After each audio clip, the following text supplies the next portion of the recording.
Good evening, wild and weirdos and weirdettes out there in wild and weird radio land. It is I, Ron, and that is Joe in the middle, and that is um Brandon. El Oh, Jefe.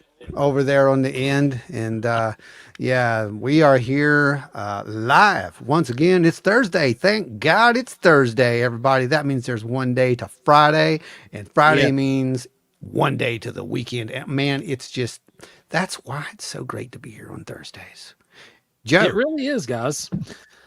Thursdays is like the highlight of my week, and I know that Really there's so many is. of you guys that say that week in and week out that it is yours as well. So I'm, without further ado, going to start addressing those of you. Yes. Spooky Appalachia. Hey, everybody, sharing this out now. Thank you. Much appreciated, Jimbo. You are everybody, the man. Everybody, before we get rolling here, do a little thing because we've been having issues with Facebook and people not getting the notifications on time. Right now, if you know somebody, if you have somebody on your friends list, you go right ahead and message them and tell them to get over here and watch this show. Send them a link to the show. That way we can bypass all that nonsense. Yeah, for sure. Because I know there's I'm getting notifications 4 and 5 days late for our show. Same. I got one the other day. I was like, you might want to catch out this episode. I'm like, well, I mean, I think I did. I was in it, but right? Yeah.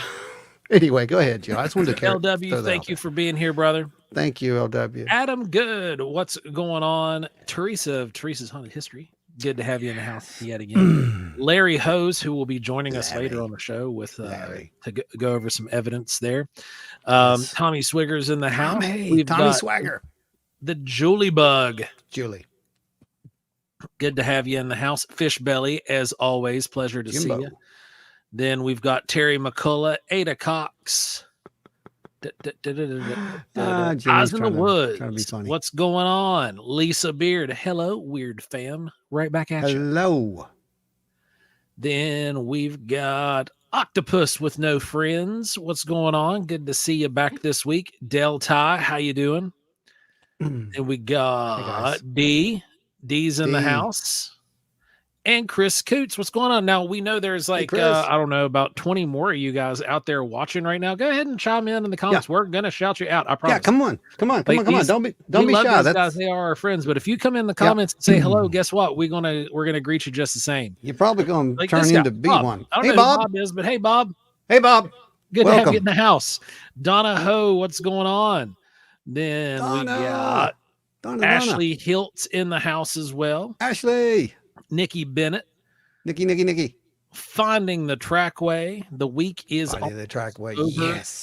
Yes. Scott Holbrook, what's going on? Happy Thursday, my friend. Have you back with us, Scott. I know you were out on a road trip down in Florida last week. We missed you, man. But it looks like you had a good time, though. Pat is in the house on time. Don K, what's going on? Yeah, we got to look at everybody. BigfootLittlefoot. BigfootLittlefoot. It's not 8:30 yet. Why are you here? Look, see, it does work. All we have to do is just tell them to do it, and they do it, right? So, and by the way, Beth, thank you. Oh, that's this thing's nice. Amazing. That's nice. I've been using it. The problem is I've been using it through the week too. So when it comes down to the show, I'm not getting it out there. Julie Bug, keeping it free. Julie Bug. Where did it all go? We've added so much.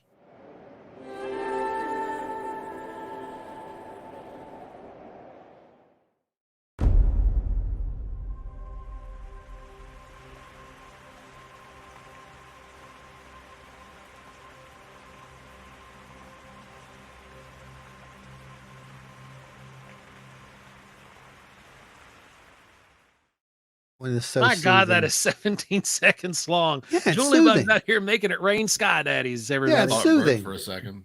That's a soothing one. Really, that one's really, you should just sit back and be like, God Daddy ASMR. Men in Black, as usual. Men in Black, good to have you. We're not here. We have shunned you. Okay, good. Awesome. That's great. James Nelson, good to have you back. James. And D, I ordered a shirt from you guys. Thanks to Lisa telling me where to get it. She's your official spokesperson with Lisa. Look how the friends thing works. That's what I'm saying. Thank you. Which one did you get, D? Yes. Did you get the tie-dye or the regular? Yeah. these are really cool. If you hadn't seen them, there they are. That's our limited edition tees that we're going to be doing. Once the event's over, they're coming down. This is just, you're only able to get these while the event's going on. And I love that tie-dye one. I almost got me one, but I got me I think I got a black one with the hot pink writing. Thank Maria for the hot pink writing. She's like, you need to make it hot pink writing. I'm like, all right, yeah, I will. I love hot pink. Right. That was my guitar, you know, it's hot pink. So. It was, yeah. You still got that bad boy. Oh yeah, I still have that thing. Yeah, I love that thing. It glows under neon. It's really cool. I have a reminder tonight. See, that's my reminder tonight. Yeah, nice. Yeah, be a nice human. I'm trying. Bob asked, "Dang, who made them?" That would be Ron. Ron drew the graphics for that, and then we have those shirts made, like physically made by T Public. Yeah, they're print to order. So yeah, we actually handle all of the artwork, all of the sculptures, everything that we produce and make is all made in house. So the music, the whole shebang. No AI. Let's put that out there real quick.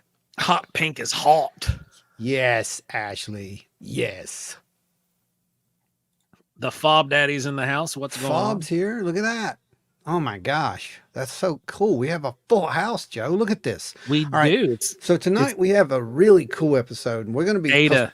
That's my girl. You got the tie-dye one. I want to see that. I want to see that. I really still might get me one. I don't know yet. I'm doing the tie-dye. Oh, you getting tie-dye? Yeah, I'm getting the tie-dye. Cool. Okay, I love tie-dye, man. Yeah, I can't wait to see what they look like. This is the first time they've ever did the tie-dye, so it's gonna be really cool. We did a thing a couple weeks ago, and it was a hit. People loved it. They sent in some of their photos, their weird photos, and they wanted us to look at them, and we did it all live for everyone to watch and comment on. And you know, we revealed a few things in those, and those were a lot of fun. And Tommy came. Oh, Ada Cox, you are awesome. Thank you. We cannot wait till May either. I know. So yeah, you're about to see it because it's about to be about this big. So you'll see it. And that's one of the secret ones I'm working on. Essentially life size, a life size bust. It's pretty cool. So it's gonna be really cool. I cannot wait. It's already done. I just have to paint it, and we got to get Ike one of those to paint. Yeah, it'd be cool. So is Tommy here? Tommy is in the house. Tommy, are you in the house? Tommy, can you hear me? Do you want me to send him a link to jump in? Yeah. Tommy, go checketh your faceth booketh. I'm sending you over a link to jump on the show with this, my brother.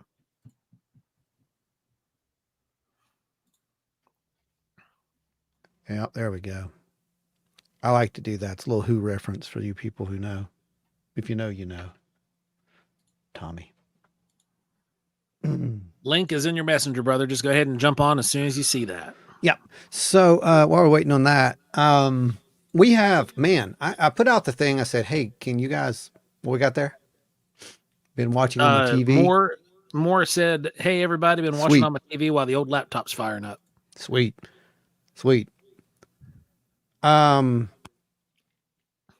We had so many people send in stuff. It was ridiculous, by the way.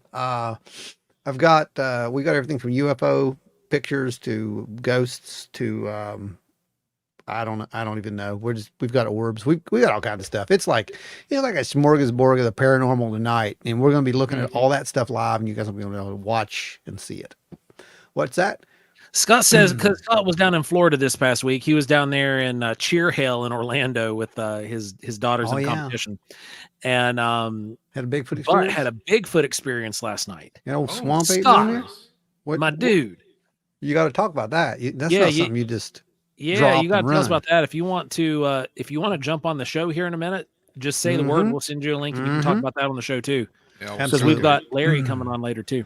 Yeah. So for you folks who are brand new here, and I know there are some new ones because, man, our subs went up this week like crazy. Thank you so much, every single one of you. Bless you all. But here's the thing. This is the live. The live, we do some pretty fun stuff on. It's a little different.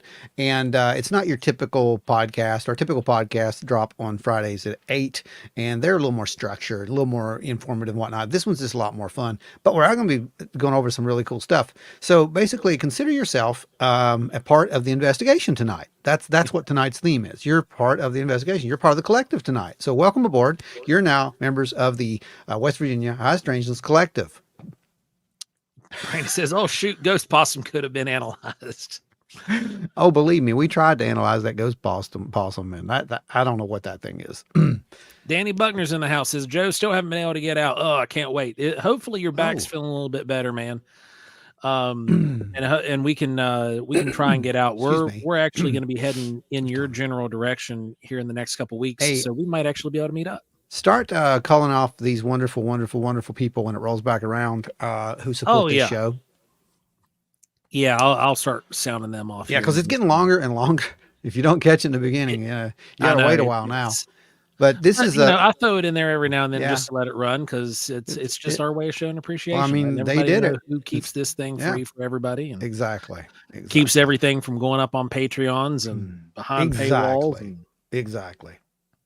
So speaking of, this show is free thanks to our executive producers, Adam Good, L.W. Marshall, Theresa of Theresa's Haunted History of the Tri-State, Larry Hose, Ada Cox. I don't know why. I don't know where Adam came from. It's a new person. Cox, Nancy White, Scott Holbrook, Tommy Swiger, Pat, who is basically the gears and mechanics that keeps the machine and motor rolling. Oh, he does an amazing job, by the way. Just Small Town Monsters and also our amazing super chatters, Dewey Edwards, Spooky Appalachia, Guitarchains Craig, Travis Aurednik, Geoffrey Steele, Russ Bailey, Chris Coots, BigfootLittlefoot, Terri Summerfield, Sarah Ramsey, Julie Bug, Finding the Trackway, Donna Hough, Angie Breeden, Jen Clower, Jamie Snell, Ike Fauber, the Fob Daddy, the Fob Master, the Spoon Making Machine, Ashely Hilt of On Wednesdays We Talk Weird, and James Nelson. We thank you. Absolutely. We thank every one of you guys. Does Joe have this list memorized yet? I had it memorized until we added you. And then there were 3 names that came on after yours, and I've not got them memorized. And I rearranged the lineup. So now I have to go through get two or three more times and I'll have it down. And I'll just be able to spout it off by memory. Then we'll have like 3 or 4 more new ones. Yeah. So, he'll have to do it all again, Ashely. So it's all good. Bob says, I remember when you had 126 subs. Y'all have had so much growth. I know, Bob. We really have. And Bob, thank you so much. We're glad that you've been around since the beginning. We really only pushed the YouTube just last year. Really started, yeah. And before then, it was just randomly putting up videos. Excuse me. But and Spooky says, "Oh wait, wasn't I the first super chat?" Yeah, you were. You were the first super chat. Yeah, I think was it $5, right? Yep. We were like, "Oh my God, $5!" Yep. And you know what? Then we got $1. I think the next time I'm like, "Oh my God, $1!" And we were just so happy because it helps, man. Mm-hmm. It helps. That's all I can say. I'm so thankful that we get to do this. This is if you get to do what you love, do it. That's all I can say about that. Absolutely. And I've been blessed enough. And we thank you guys for supporting this and giving us an avenue where we can do this and keep it free for you guys without having to go through all the hoops and jumps to try to make things happen. Yeah, exactly. Well, Scott says, I was letting the dog out last night around 9 p.m. And as soon as I stepped out on the front porch, I heard an extremely loud tree knock on the hill in front of our house. Could not have been 50 yards away. 50 yards. Wow. Well, are you ready to do this thing? Spooky, hold on. Spooky says, I remember watching the UFO festival, the first one on YouTube a few years back. Yep. Yeah. That's right. Or that was, we normally do these like after event reviews. Like once we're there, we'll film and stuff. And we put that whole one up, that whole presentation up. Ashely, I can't agree more. She says the feeling of holy crap, people like to listen to me talk never gets old. And now it would be different, I think, if my voice sounded as much like Silk as yours does, though, Ashely. Oh no, she's amazing. I mean, she's a narrator. I'm just telling you right now. Eyes in the Woods just jumped up to executive producer status. Level. Wham, dude! Wow. Thank you. You know what that calls for? That calls for a deep meditation, Oz. The deep.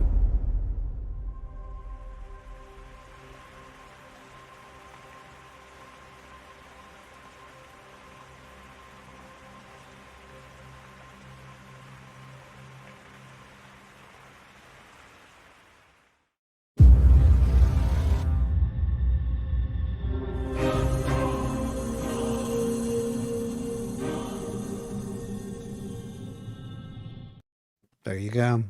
That's Eyes in the Woods. Thank you so much. Thank you. Or I'm adding you right now into the ticker. Multiple thank yous. Everyone thanks you. Everyone that's here thanks you.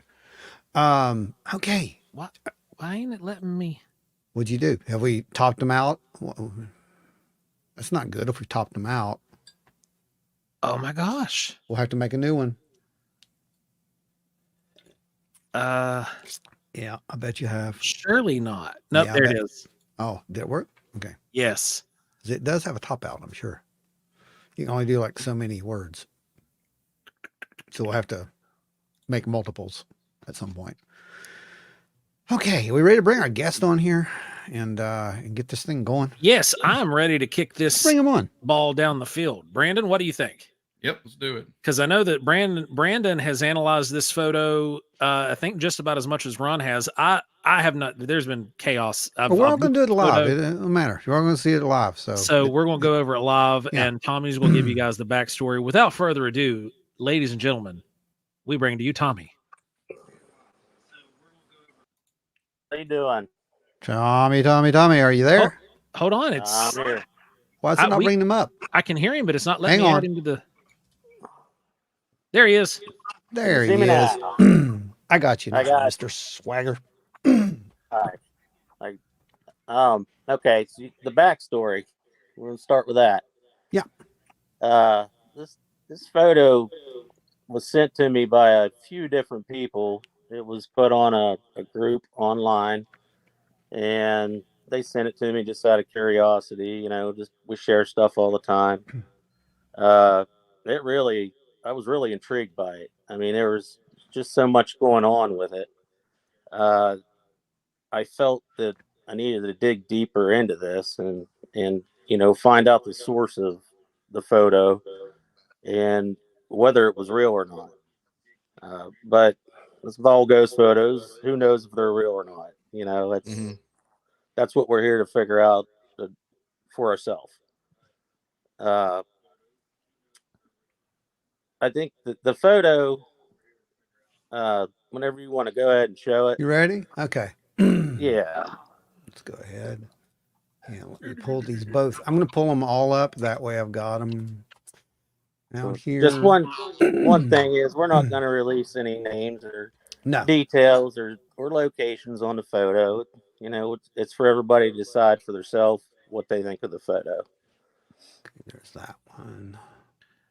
Had you put it in the overlays yet, Ron? I'm not seeing it. No, I have not. Keep talking. Oh, okay. I was fishing for it. Sorry. Yeah, I'm pulling some stuff up here, so you guys keep going.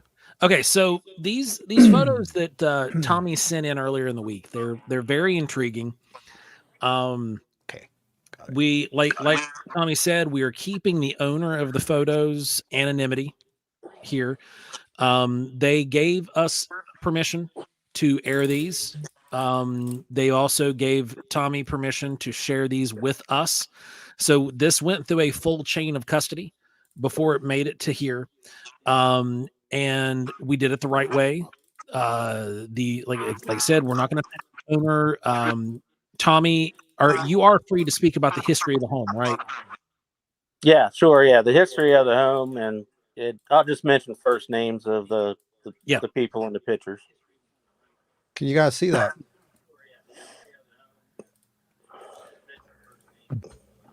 Yes. Okay. Everybody, you might want to go ahead, if you have the option to go ahead and move this to full screen, you might want to do that for better visual effect.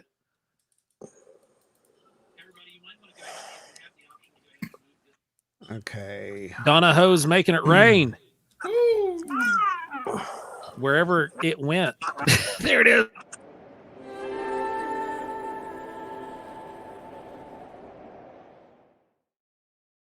Donna Ho, thank you. Keeping it free. Okay. All right, so everybody can see that pretty good, right? Yep. Because I can go a little bit tighter in if you want me to. So you want me to introduce this photo, Ron? Yeah, go ahead and talk about this one first, and we'll go to the next one. You know what I mean? Sure. Okay.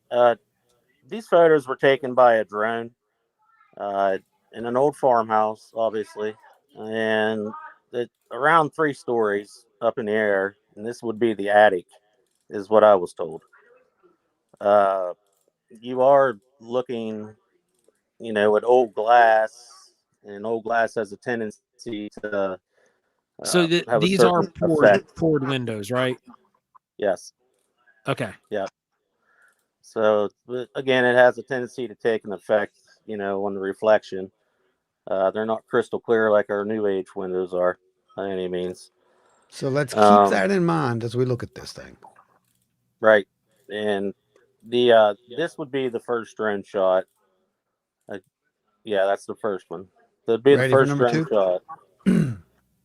And this would be number 2. Correct.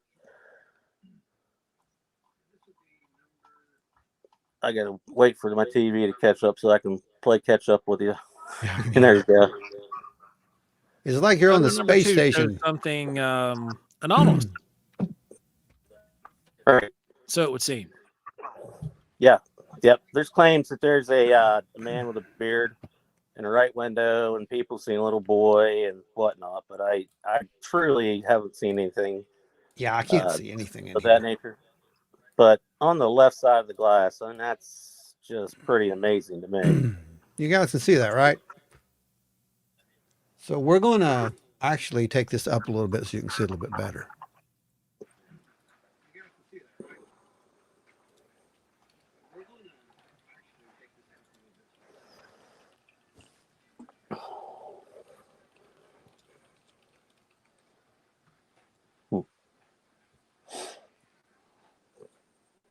Feel free to interject, ask questions, whatever you want to do. Post some ideas. So what we're seeing over here is, wow. I see a face on the left. I see a woman. Dang, you can even see the gray streak in the hair. Yeah, see, that's what I found was most intriguing, was you could see the gray streak in her hair in the sides right in here.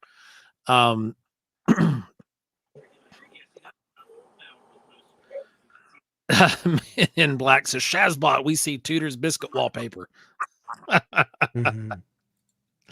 So Ron, I don't know if you put the other photo like we I'm going talked to. about. Yeah. Okay, I didn't know the whole rundown of what we're going to do. Whoops. Actually, that one's already done, bud. It's right. It's right here. Oh, I'm sorry. It's right here. Where'd it go? You do what you got to do. I don't know. It was here. Hang on a second. Where did it go? Okay, there's that. There. And then, well, I thought I had it lined up. Hang on one second, guys. I'll find it. So, while he's trying to find out a little bit of history about the people, they were farmers, but they were politicians too. The man was a politician in the town, and they were pretty well to do. The man's first name was Joseph, and his wife was Elisa. They tried for years once they got this farmhouse built and started the farm to have children. They lost 3 children in the home. They ended up having one child survive. It was a girl, and I do believe her name was May or Mary. That to me is probably the reason why this spirit is hanging around this house, because of so many traumatized, fatal deaths, so to speak.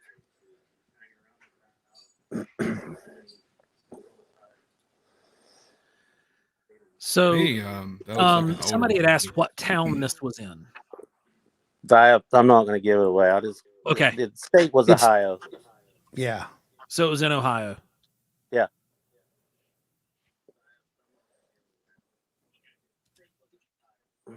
And this portrait. Wood says, "Men in Black, wait until I expose you for what you are: good, decent, apple loving, puppy loving, open minded, kitten, coochie coo belly, pro terrestrials. I shall expose your kindness." That's hilarious. That is So hilarious. the portrait that you had up, that was a painting of her and her daughter, and it was in the front room of the house, I do believe, by the fireplace. If I remember correctly from the story. Mm-hmm. Now, guys, we talk about synchronicity all the time on here. Now things are crazy and out and weird. And when I was doing the investigation into this, me and Amanda, we just for no reason we looked up on Ancestry.com, and she ended up being related to these people. Oh, yeah, yeah, they were yeah, her fifth cousins. So you think that's not grandfathers. And that's not very far.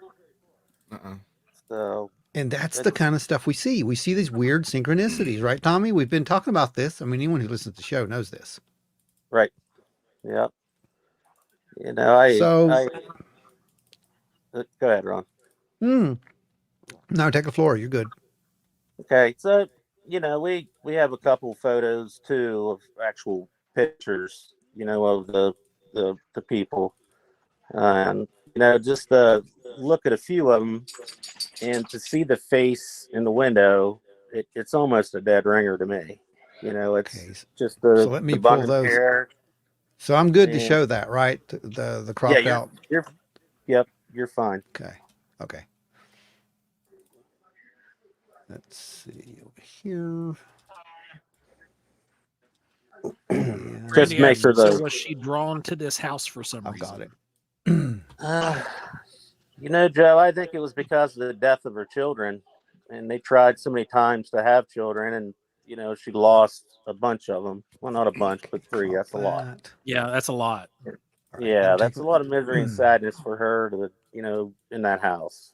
Okay, I'm going to put this on. And the thing was, these children, they weren't lost in childbirth. They were lost one a month later, one a few years. You know, these were children that like weren't just failed pregnancies. These were kids that were being held, kids that were there. That, you know, it just, there's no way to separate that kind of grief.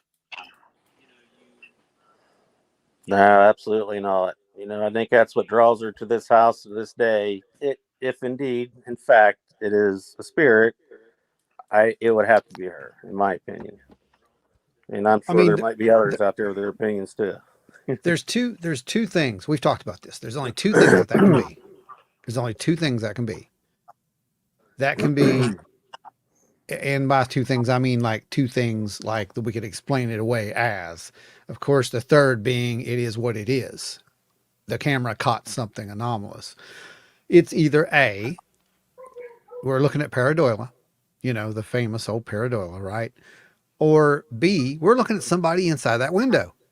Well, speaking of that, Pat just brought up that it looked Photoshop, which was something that we had said too until it's not. Ron actually got a hold of the exit data. And then I can show you that too. So we can go in here on so this. The image, the primary image that we showed you guys tonight was actually directly off the drone. Yeah, I can show you. Let me find it. Where's it at? File info, I believe, is where we're looking for. Yeah, that's it. Okay, so file info. Oh, wait, this isn't the one. That's the copy. Hang on. Where's the one at? Not that one, I think. I have to find it. Yeah, I'm going to have to. Oh, here we are. Got it. No, I don't know if you can see that. But there's a couple of primary things here that we want to look at. And it's right here in the data. It says what type of lens this was taken with. It is consistent with a low resolution drone. 640 by 360. Right there it is. pixel dimension. The EXIF pixel dimensions are 640 by 360. That's pretty much a low resolution drone. That checks out pretty well, because he was pretty close to this building when he took that shot. Like, that drone was pretty close to that building, and that works for 640 resolution. So this is not photoshopped. I've went into a couple of the ghost app things. Immediately I thought, this is one of those ghost app things. Went in there and looked at that. It's not. It doesn't match. It's very strange. Now that's the other image that was taken before, right, Tommy? Right. Yeah, that's. And we can just see is this lace curtain here? Is that what this is coming down? There was a story about there was a story about lace curtains in the windows, but we won't get into all that. No, but that looks kind of like that part looks like a curtain is what I'm saying. Yeah, yeah. But then look at this. It's really, when you go, I'm trying to find the original one. Oh, I think I applied the curves over it. So, that's still there, but this is in front of that. Whatever that is what I'm trying to get at, guys. Yeah, it's between the curtain and the window.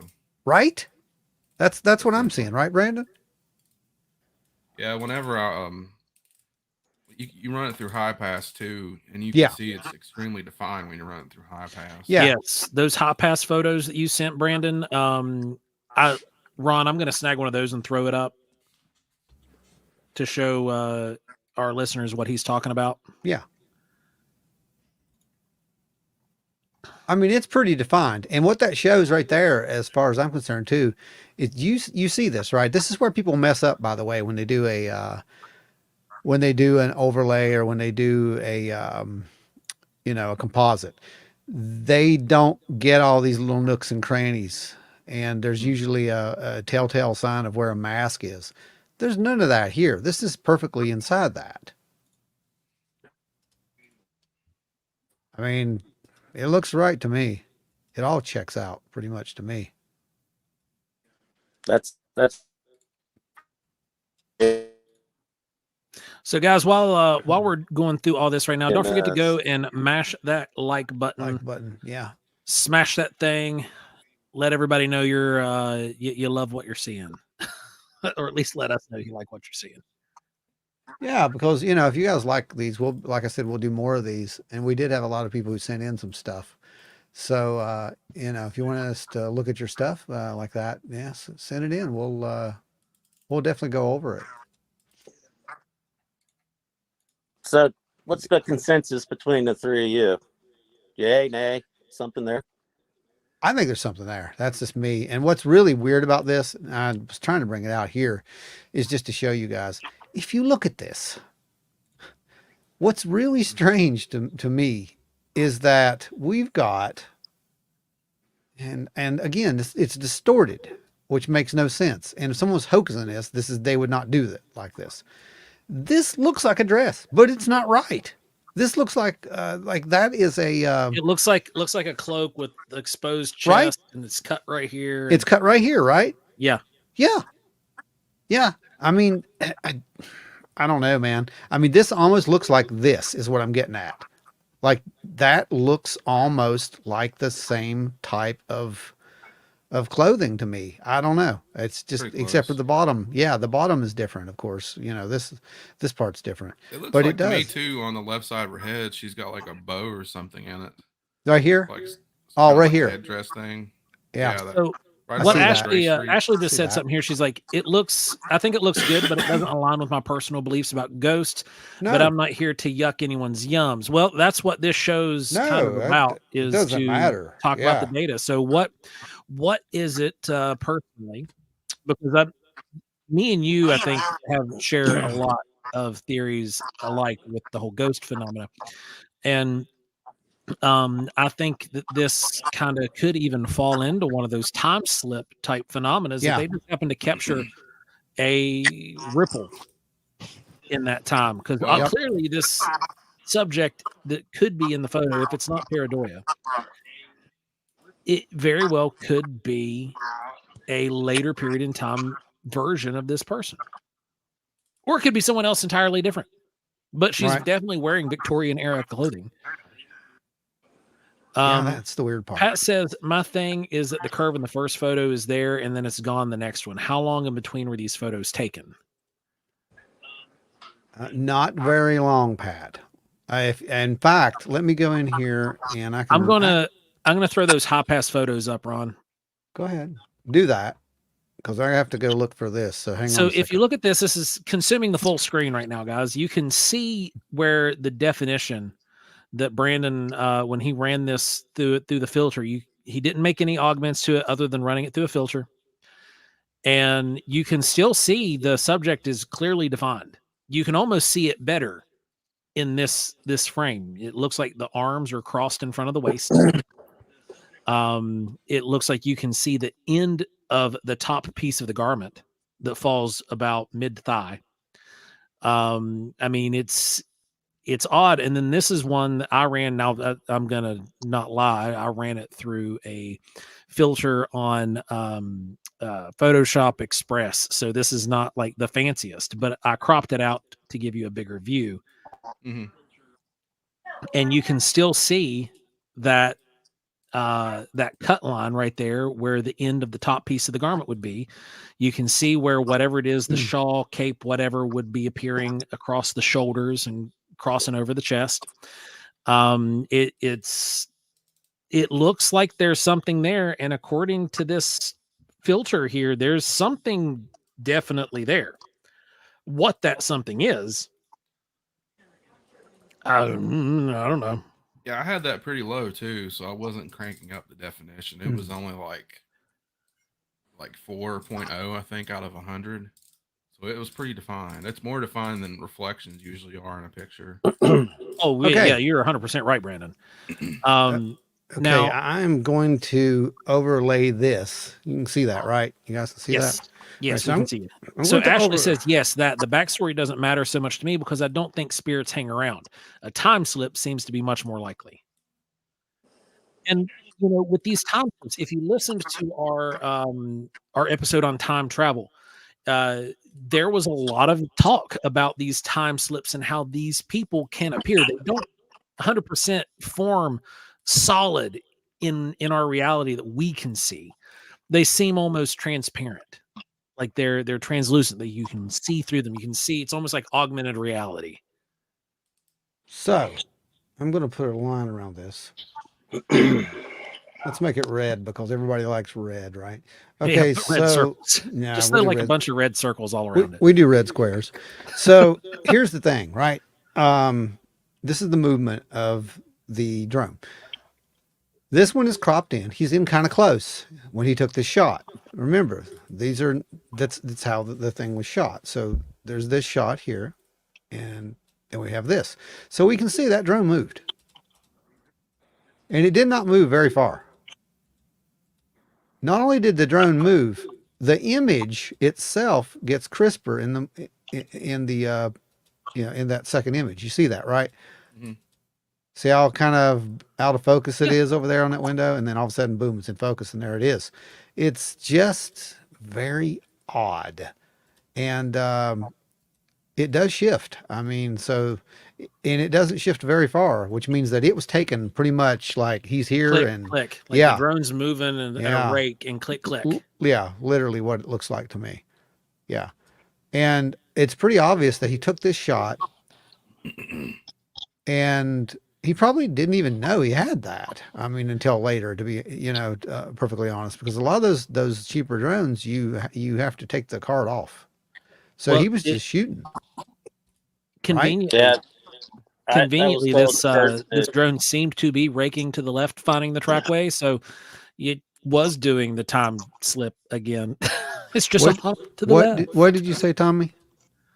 The person who took the drone shot, it was like 2 weeks later, I think I was told, and when he finally got to see the photos of it. 2 weeks later, yeah. That's what would be consistent. There was some time.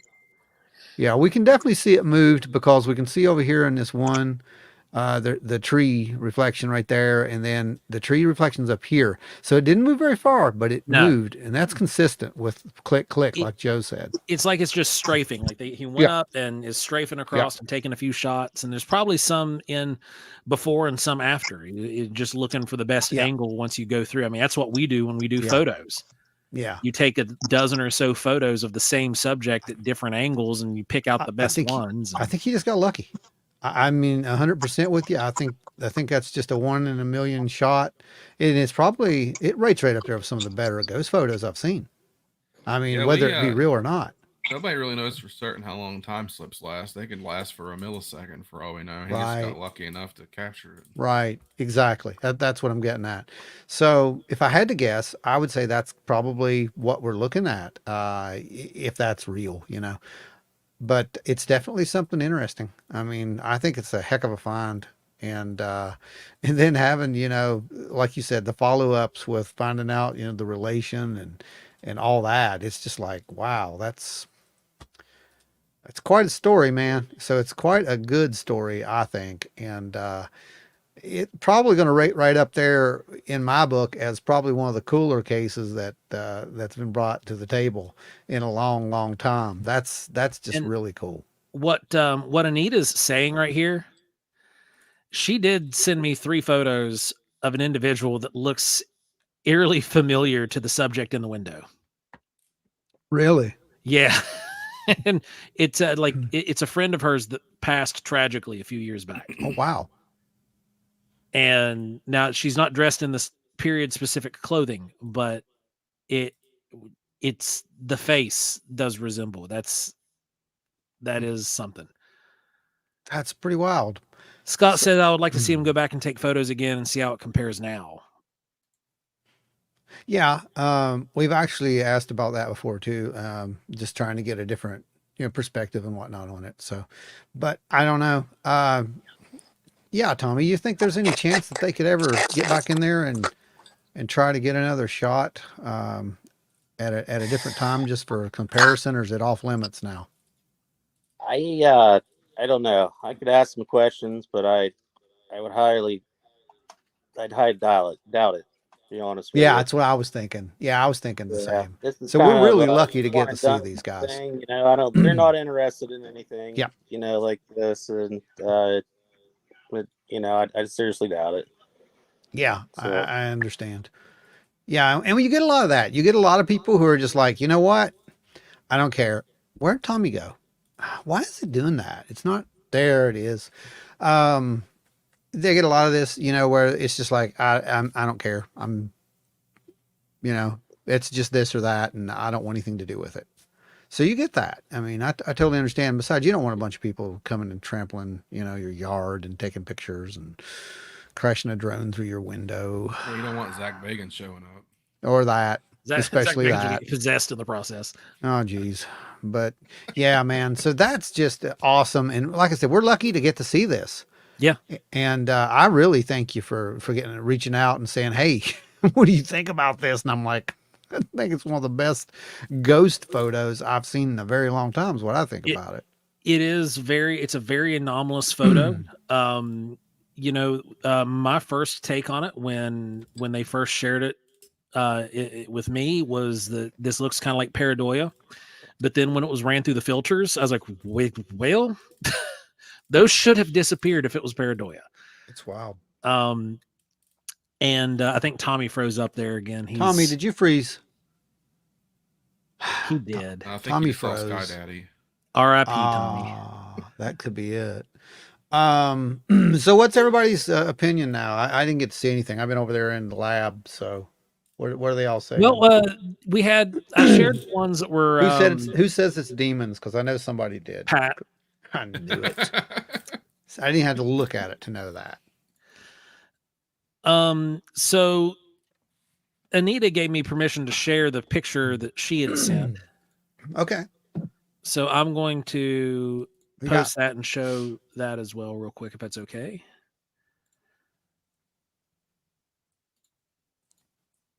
Doing this in real time is super, super great. Like, I love StreamYard. We're not sponsored by StreamYard, but we could be. Yeah, right. But this is just so smooth to do this stuff anymore. So here is Anita's friend. Okay. And you can Wow. see the resemblance. You got that gray banding of hair on the sides, the kind of inset eyes. There is a resemblance to the woman in the window there, and That's and crazy. that is bizarre. That's crazy is what that Yeah. is. That is wild. So Tommy, if you're Tommy? still listening, hopefully you've still got enough connection or watching us there. Thank you for sending those over, man. We appreciate the hard work and the boots on the ground work you did on your end to get the information that you got. I'll tell you what, Tommy he's doing it. He is. So yeah, and that's what we want to see. We want to see you guys step up. When and do we get that. people like Tommy and like Beth who are out there in the field who work with us like that, this is how you grow your research team. And we met Tommy through the show. Yep. And Totally. it's great having people like that. And then Tony, it's demons all the way down. Oh, Tony, you and your pancakes. But yeah, guys, it's Lisa, did they document any other activity there?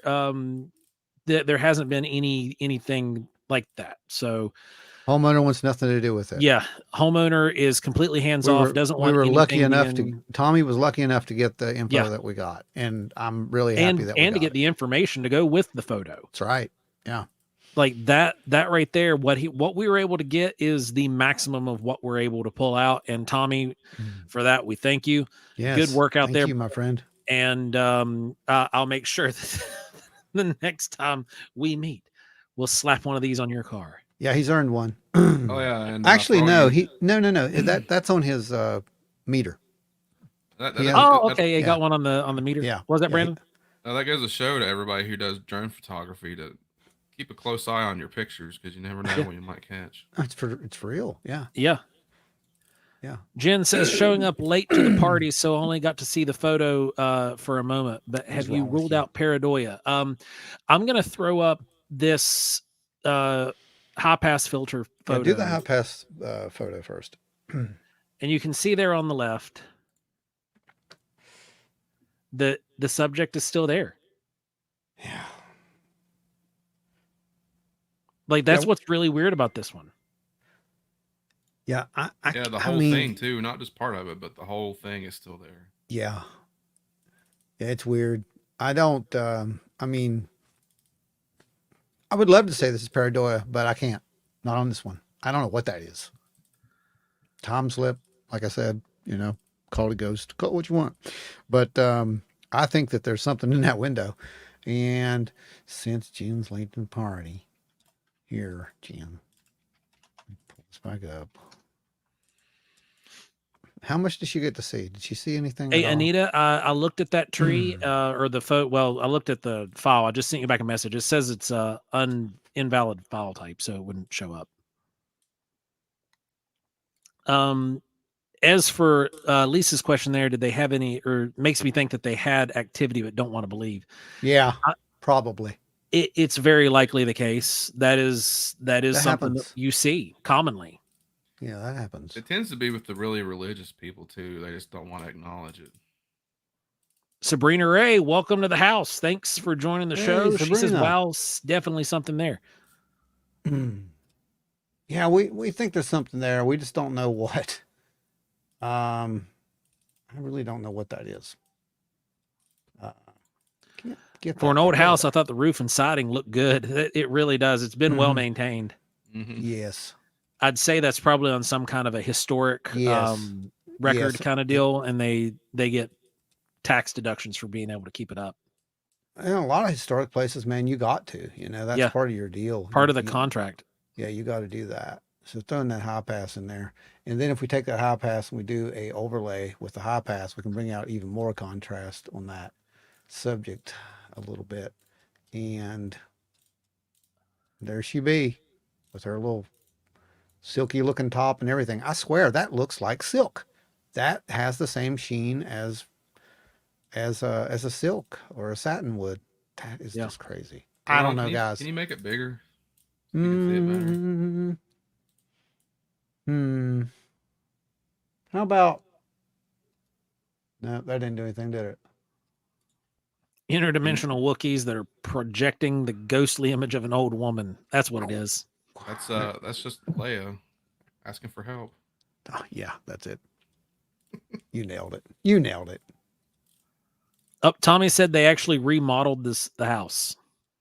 Really? Man, you can still see it when you zoom in really close too. Yeah, Wow. that's the weird part about this, Brandon. Because you would think it would just fade out. And I would think that, there would be some inconsistencies in the symmetry on that face or what we think is a face. I don't see any inconsistencies. It looks like an old lady with saggy jowls. Kind of does. Like when your teeth all fall because you got out. those high cheekbones that are kind of sunk in. And Bigfoot Well- Littlefoot said, could the figure been a full-size mannequin like one you used to make a dress? Well, I would think it would be in the previous photo. that's what I'm going to say. Yeah. We kind of thought about that kind of stuff, and that is what ruled us that out, bud. There's nothing there, and It's then not all a of a sudden there cardboard is. cutout because it would have been more defined if that's what it was. Oh yeah. Brandy says, I offer an alternative perspective on the religious view. I truly believe the religious know that ghosts or what they consider not so friendly things do actually occur. Yeah, and many of them do. Being a former pastor, almost every congregant that I'd been with in the past, they were all fairly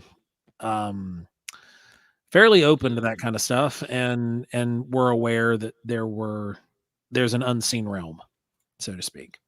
Jamie says swamp gas from a weather balloon that was trapped in a thermal pocket reflected from the light of Venus. And it could be. That could be very well be it. 'Cause we do have some UFO shots, and we're going to it'll probably get one of those right, I would say. And Tony, stop saying demons.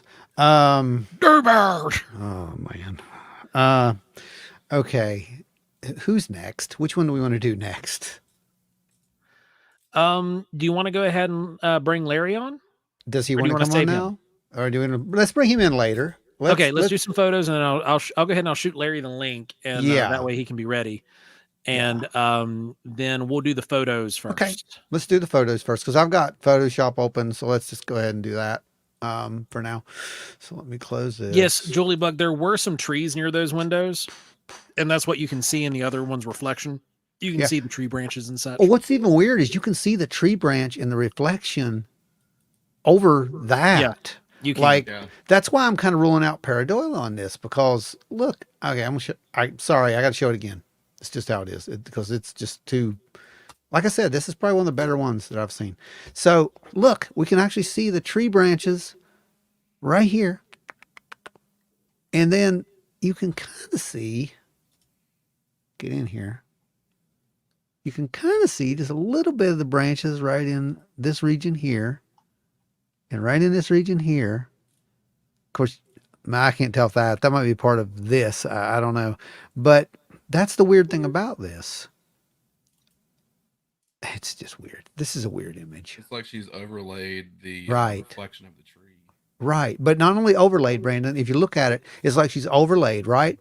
But then parts of her is more solid. Mm-hmm. You see that? That's the weird part. It's like legendary artist Jamie Snell, everybody. Thank you, brother. We very much appreciate it. If you haven't yet, go check out his newest drawing of his interpretation of the frogman wearing a kind of biosuit. I like it. It's freaking awesome. It has that Travis Walton head, that alien head. I like that. Not Travis Walton. I'm sorry, Travis. I don't mean he has your head. You're not a frog, buddy. I'm going to make sure that Travis hears that. Let's hope he doesn't hear that. Okay. Let's close that out there. Let's figure out what's up next, kids. Weather balloons, swamp gas. You big-brained primates need to leave ridiculous explanations to the professionals. Oh, man. Should know. Okay, let's go over to clips for the show. Let's do, we got Michael's here. We can throw Michael's up. Is Mike here? I don't know if he's here or not. Who? I don't think I sent him a reminder of the show. Oh. We'll do that in a second. I'll make sure that way if he wants to be here. Okay, I got one. Here's some orbs. You guys want orbs, right? Orbs are fun. So, backstory on this one. This was from a case that was turned into us a long time ago, a couple years back now. And we is really this the orb footage? this is no. This is not the orb footage. This It's not this green. is- Okay, it's not the green footage. Okay. No.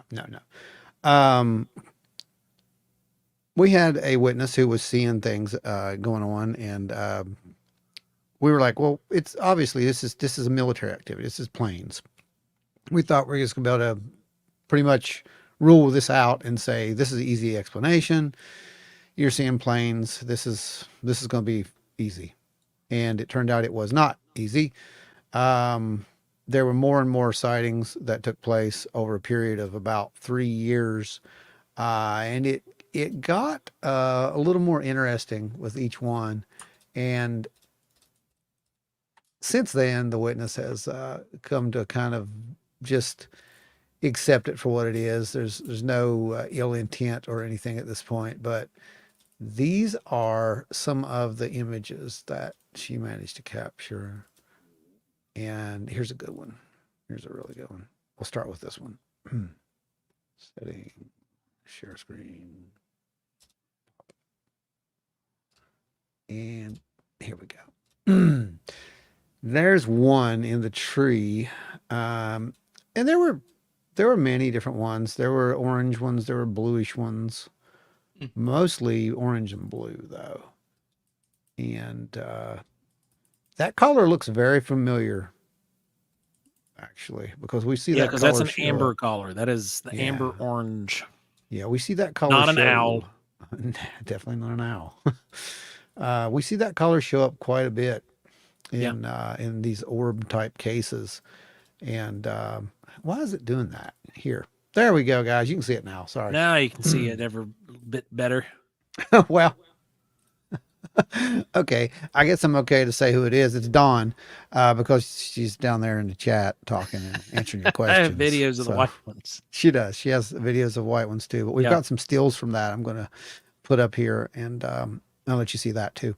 But this color is very important because they did. They kind of it started with a group of sightings that she had, and it escalated from there. And it almost seemed like these things, and at the time, remember, at the time we were still gathering data. So we hadn't heard a whole lot of this whole thing where they seemed almost intelligent, right? We just thought an orb was an orb floating around. That's it. You got an orb. Ooh, look at that. Just At the time we were calling them we called them intelligent light phenomena. That was what we were referring to them as. That's right, because we started seeing this near intelligent light phenomena. We started seeing this intelligence that started to come out of it, and a lot of that was actually with her data that they started to become kind of aware of her, and they really freaked her out, to be honest. Really freaked her out. And at first, and now she's getting better with it. Like I said, it takes you a while to understand, when you're dealing with something like this. But what is it? Do you think, Tommy? I started this. We're going to go back to that once we're done with these, because I want to can see like the drone? That's a good question. That's a very good question. Like, could you imagine? Well, I want to hit that after we get these. Star that. It's already started. Yeah. So Okay. we'll Star that. I want to come back to that because that's going to be a speculation train that's going to go off the rails. Now, Dawn, this is a question for you, Dawn. Scott has a question. Any Bigfoot activity in the area? Any knocks, howls? Have you seen any, anything? So I'm going to go to the next one. Oh my God. What am I missing? Oh no.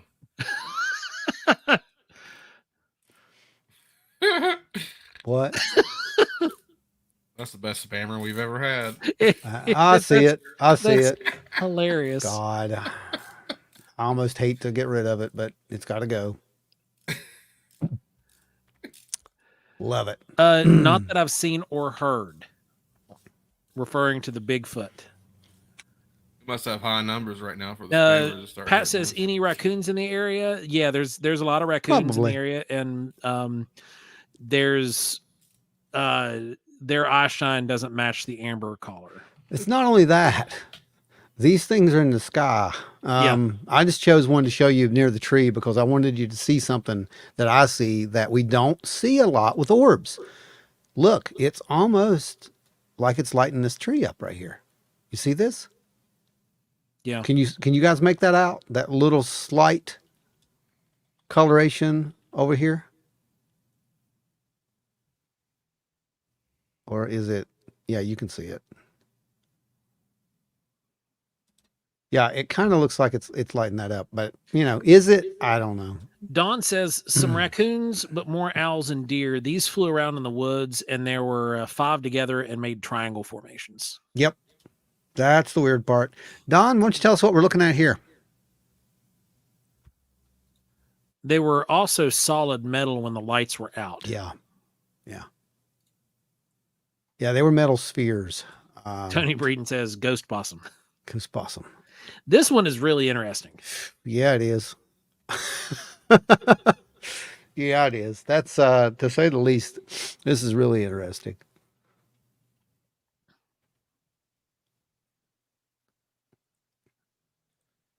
Ada says, I have seen orbs that color. That's pretty typical. Yeah. Yeah. That blue-white color or the amber color. Now, do you think that one might be plasma? Scott Holbrook says, ghost possum. No, it's a demon owl with a case of swamp gas. That's a good one. That's good, Scott. I'll have to remember that. Pat says that looks more like ball lightning.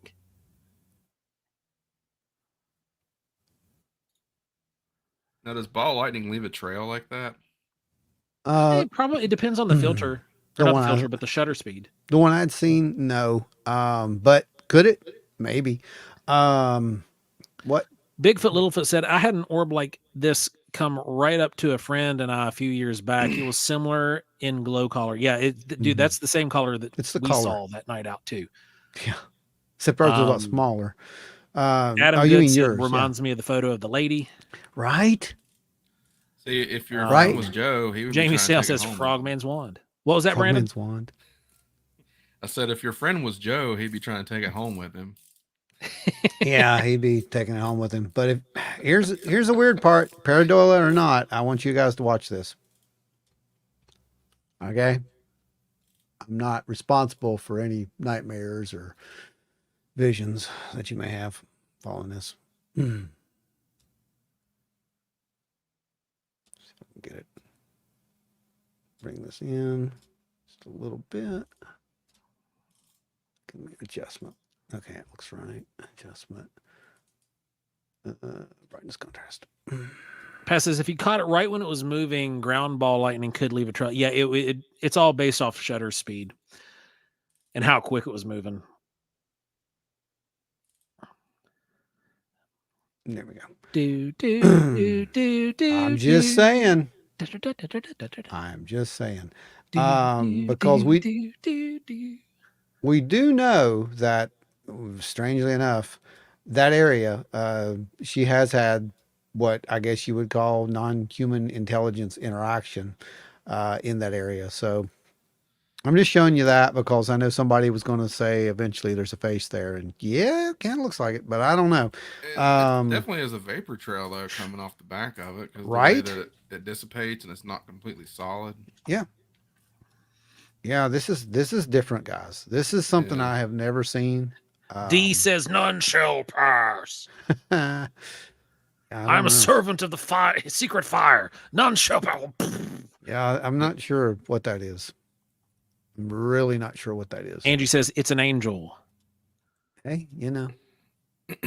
Don said, I've also had these things come in my room at night while I slept. Right. Now, Don, Brandy asked a question up above, like way up above, and I tried finding it a minute ago, but it's buried.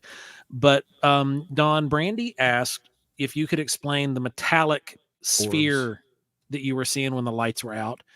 Jen, you guys are too much. Like, for real. What are they doing? Oh, they're sitting on the couch beside each other.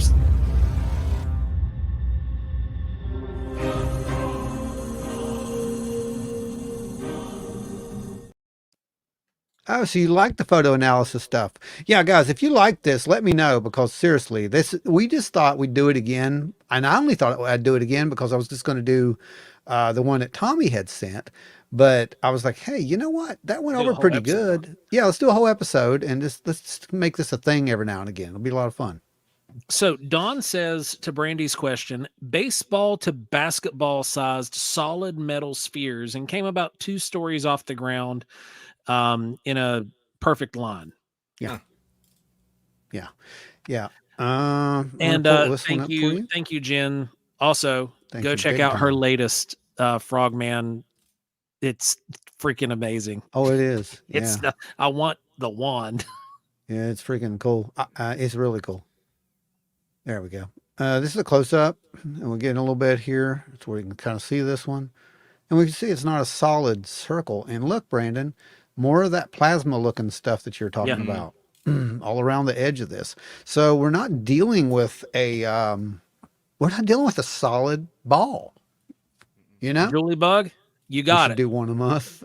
We Okay. we Let's can do it. that. That can be a monthly live show on the air where we analyze Yeah, we'll do photos and anomalous video Yeah. and such, and Long as we get everybody enough chime in on it. Yeah, as long as we get enough sent in, we'll do it. Yeah. I mean, that's it. You guys, you go out there and start taking some shots so we can, get them in here. You'll notice the shape of this thing. And it's, man, I don't know. Turtle shell. Yeah, it's wild, right? Because it's kind of Turtle like shell or a walnut. on its side, right? Yeah. Or at least our side. It's just Kind of relative. shaped like the body of a frog too.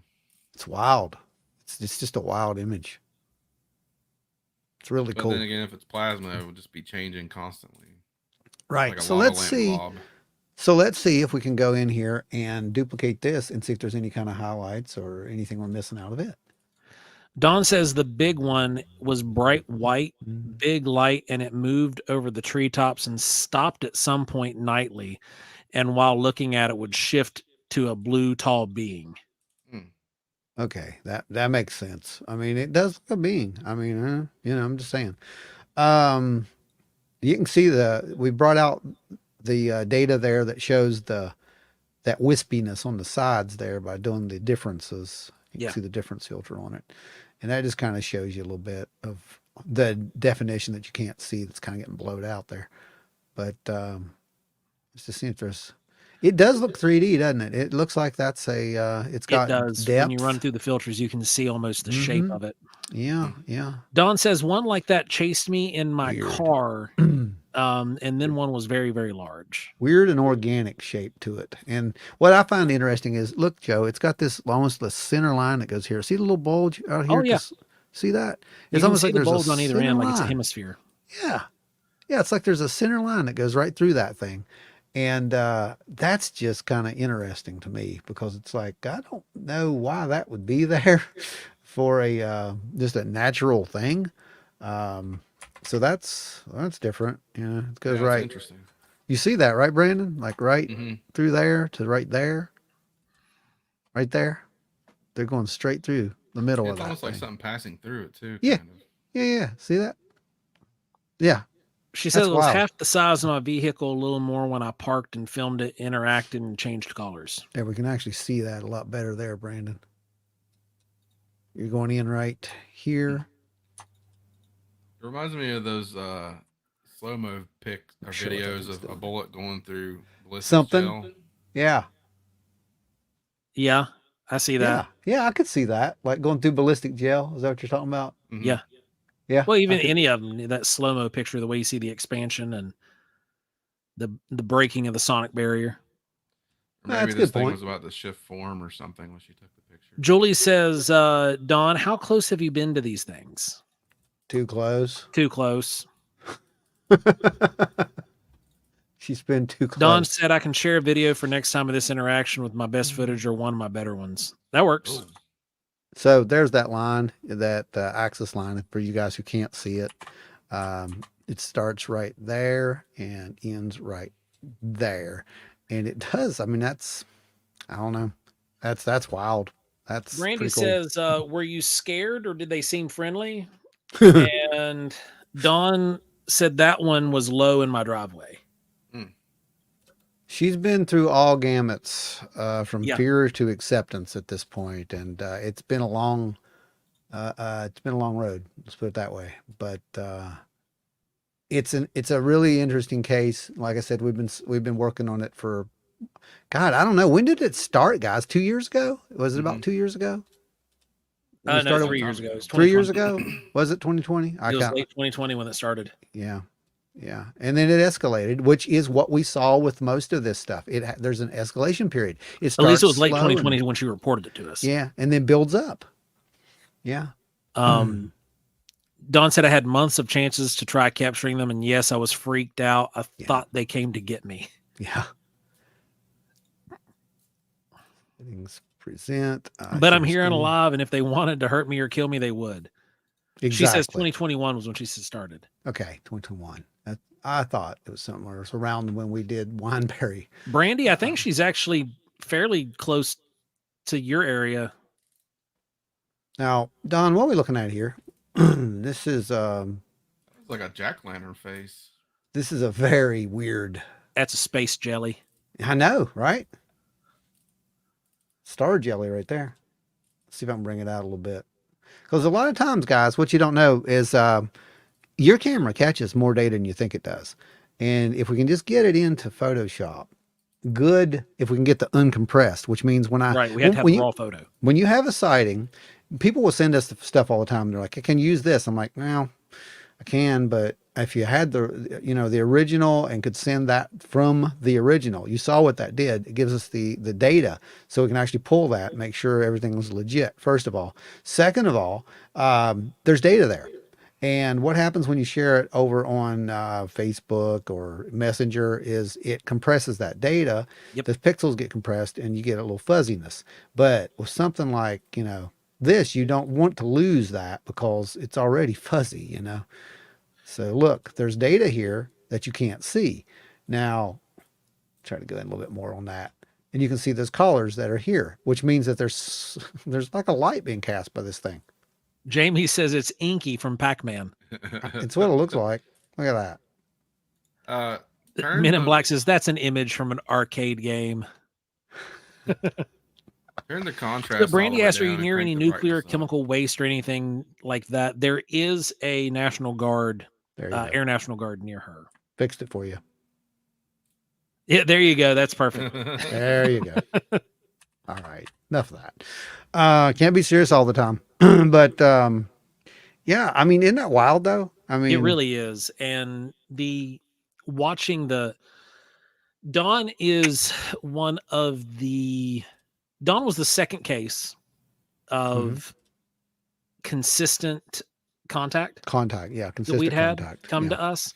Mhm. And being able to watch her story from start to now and the progress and the way that she listened to, what we were telling her on how to collect data and things that she needed to get to be able to capture this stuff and what she did in the process is just another testament to, what we do and what you guys are supporting. She would not been able to get shots of this kind of clarity without reaching out to somebody who was going to help her and not just blow it off. And Dawn, thank you. You've done a fantastic job. Beth, what's going on? Beth's here. Hey, Beth. And, hey, guys, I don't know if you want, I know she did an amazing job. I don't want to stop you really, but I want you to see something here and it's going to freak you out. Yeah. Are you talking to Beth? I'm talking to you and, I'm talking to you and the rest of the audience. Okay. Now, you guys remember what we had the report of, right? Not too long ago. Send your data to us, Dawn, says the Men in Black. You see this? Yes. You see that, right? Yeah. Uh-huh. That's there. Oh yeah. Yeah. That's Oh, a yeah. square. That's a square within a sphere. Yep. Where have we heard that before? Well, we heard that from Graves. That's been what's been seen. What do you think over about and over that? and over. There you go. There you go. There it is. Larry Hose keeping it free, brother. Larry, Blessings, thank you, brother. blessings to you, my friend Larry. You know where the seat at the table's at anytime, man. You guys are just fantastic. Thank you. One more again.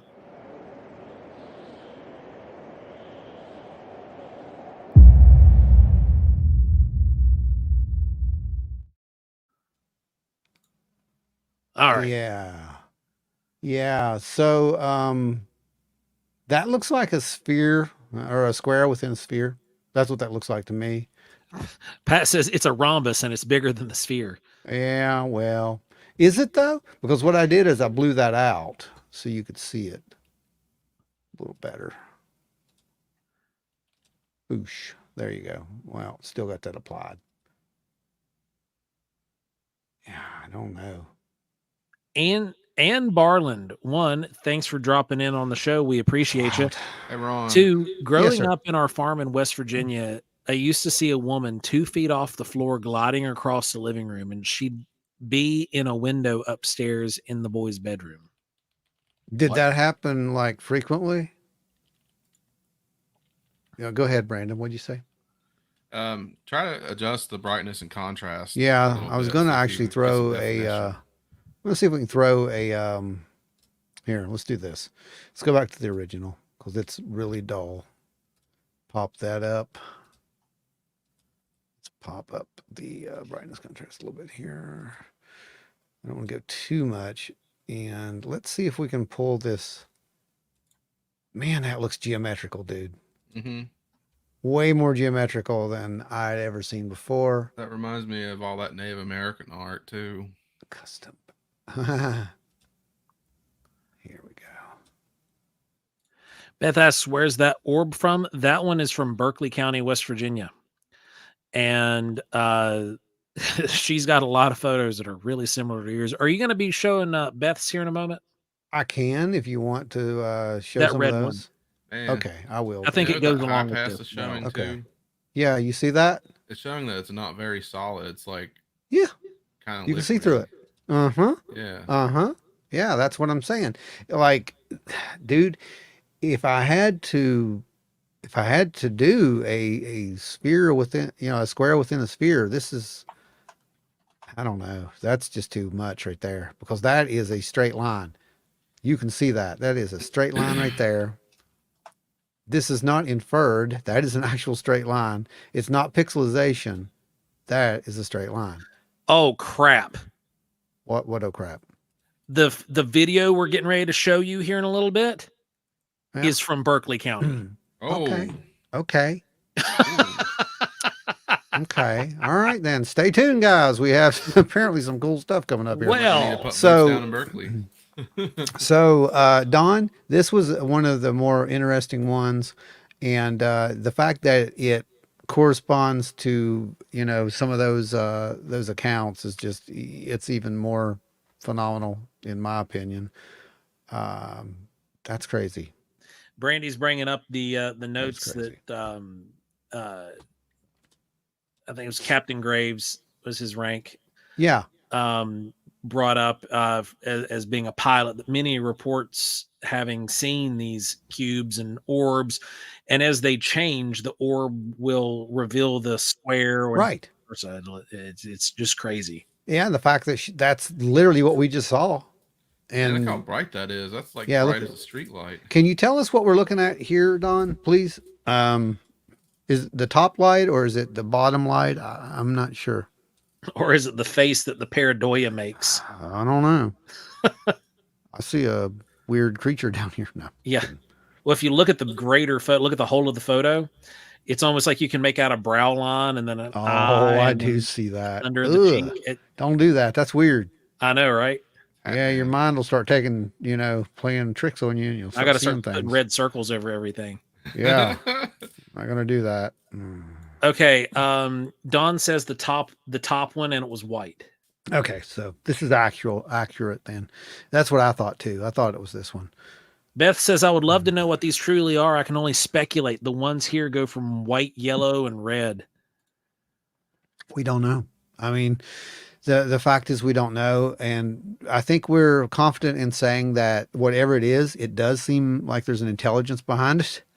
Whatever that means, you can infer that to however whatever you want to think, but we think there's an intelligence behind it. Here's another good one that she got. This is the blue one. Crop in here and go in this one. Let you see this.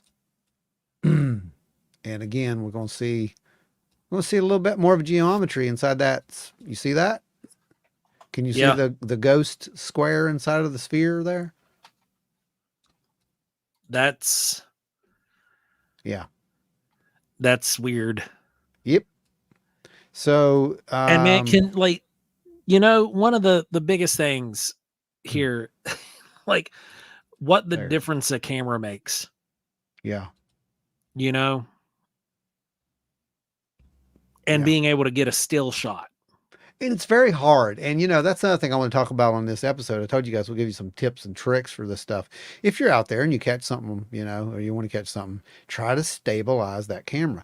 Lean it up against a tree, anything you can. You'd be surprised how much that would help. Just leaning it up against something solid while you're still holding it. It does help a lot. And try to minimize wiggle. And, she did a really good job after some lessons on that, and managed to catch some of these really nice images that you're seeing here. I don't know what that is. Again, it's weird. It's weird. It's weird. That's all I can say about that. So Pat said the wisps ate a Borg cube. I know. They assimilated it. So that is Dawn says she braced her arms on the banister. Yep. Yep. If you lean up against something, lean up against a tree, anything you can do to get 3 points of contact. That's right. And it'll help you stabilize. Yes, it absolutely will.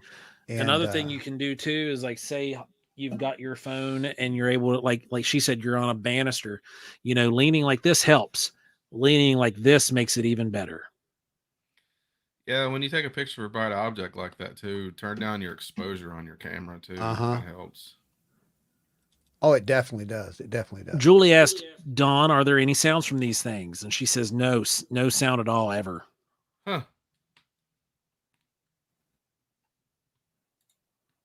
Okay, I got this one, and I'll pull this one, and this one. So I'm going to pull these up. All right. And here we go. All right. Guys, I want to thank you all for going over and liking the video. So far, it looks like everybody in the house has smashed that like button. Thank you, guys. You guys are awesome. Thank you so much. And we love that you guys are enjoying the show. I know it's fun for us. You're getting to watch us review data together in real time, and you get to be a part of it with us. You're right here in the mix. Yeah, you got to be a part of it. Throw your 2 cents in, and let us know what you think. Okay, this is Wineberry, and that is not a Bigfoot. Yep. Is it a wineberry? That's not a wineberry. That is one of the strange red lights that have been captured out at Wineberry by Beth. That's creepy. Okay, so here's the story, guys. There's more to this, and you'll get to see it eventually, I promise. In time. But here's the story about this. She saw the lights. She ignored everything that I said to do when you see the lights. Don't chase. She told Joe. Yeah, don't chase the lights. How many times have I said that? It's my number one rule. I'm going to make a shirt that says that for you guys. Don't chase the orbs, run. Okay? It's just that simple. It's a rule. She chased the orb. Pat says it's Mothman at Wineberry. Right? She chased the orb.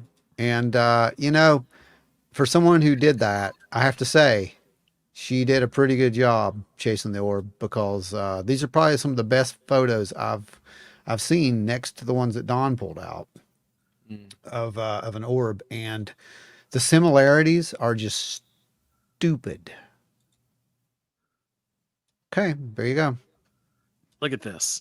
This is probably one of the best images whatever these things are Wow, that I think I've like ever that seen. luminescence around it. You see that, right? You can see that glow. It's a three-dimensional object. It's like a plasma type thing going on. And look, here's that little bulge again, just like the one that Dawn had in her image. You got that bulge on either side. You can see the lateral line. Maybe that's the direction they're moving. I don't know, man. I really don't know. I can just tell you this, Brandon, and everybody will get to see it for themselves eventually, that when we went up there and conducted a few experiments, we got some very unexpected results, and it definitely made us think twice. Well, it didn't make me think twice. It made me say, "Oh crap, I was right." Yeah, it was very revelatory. Is how we'll put it.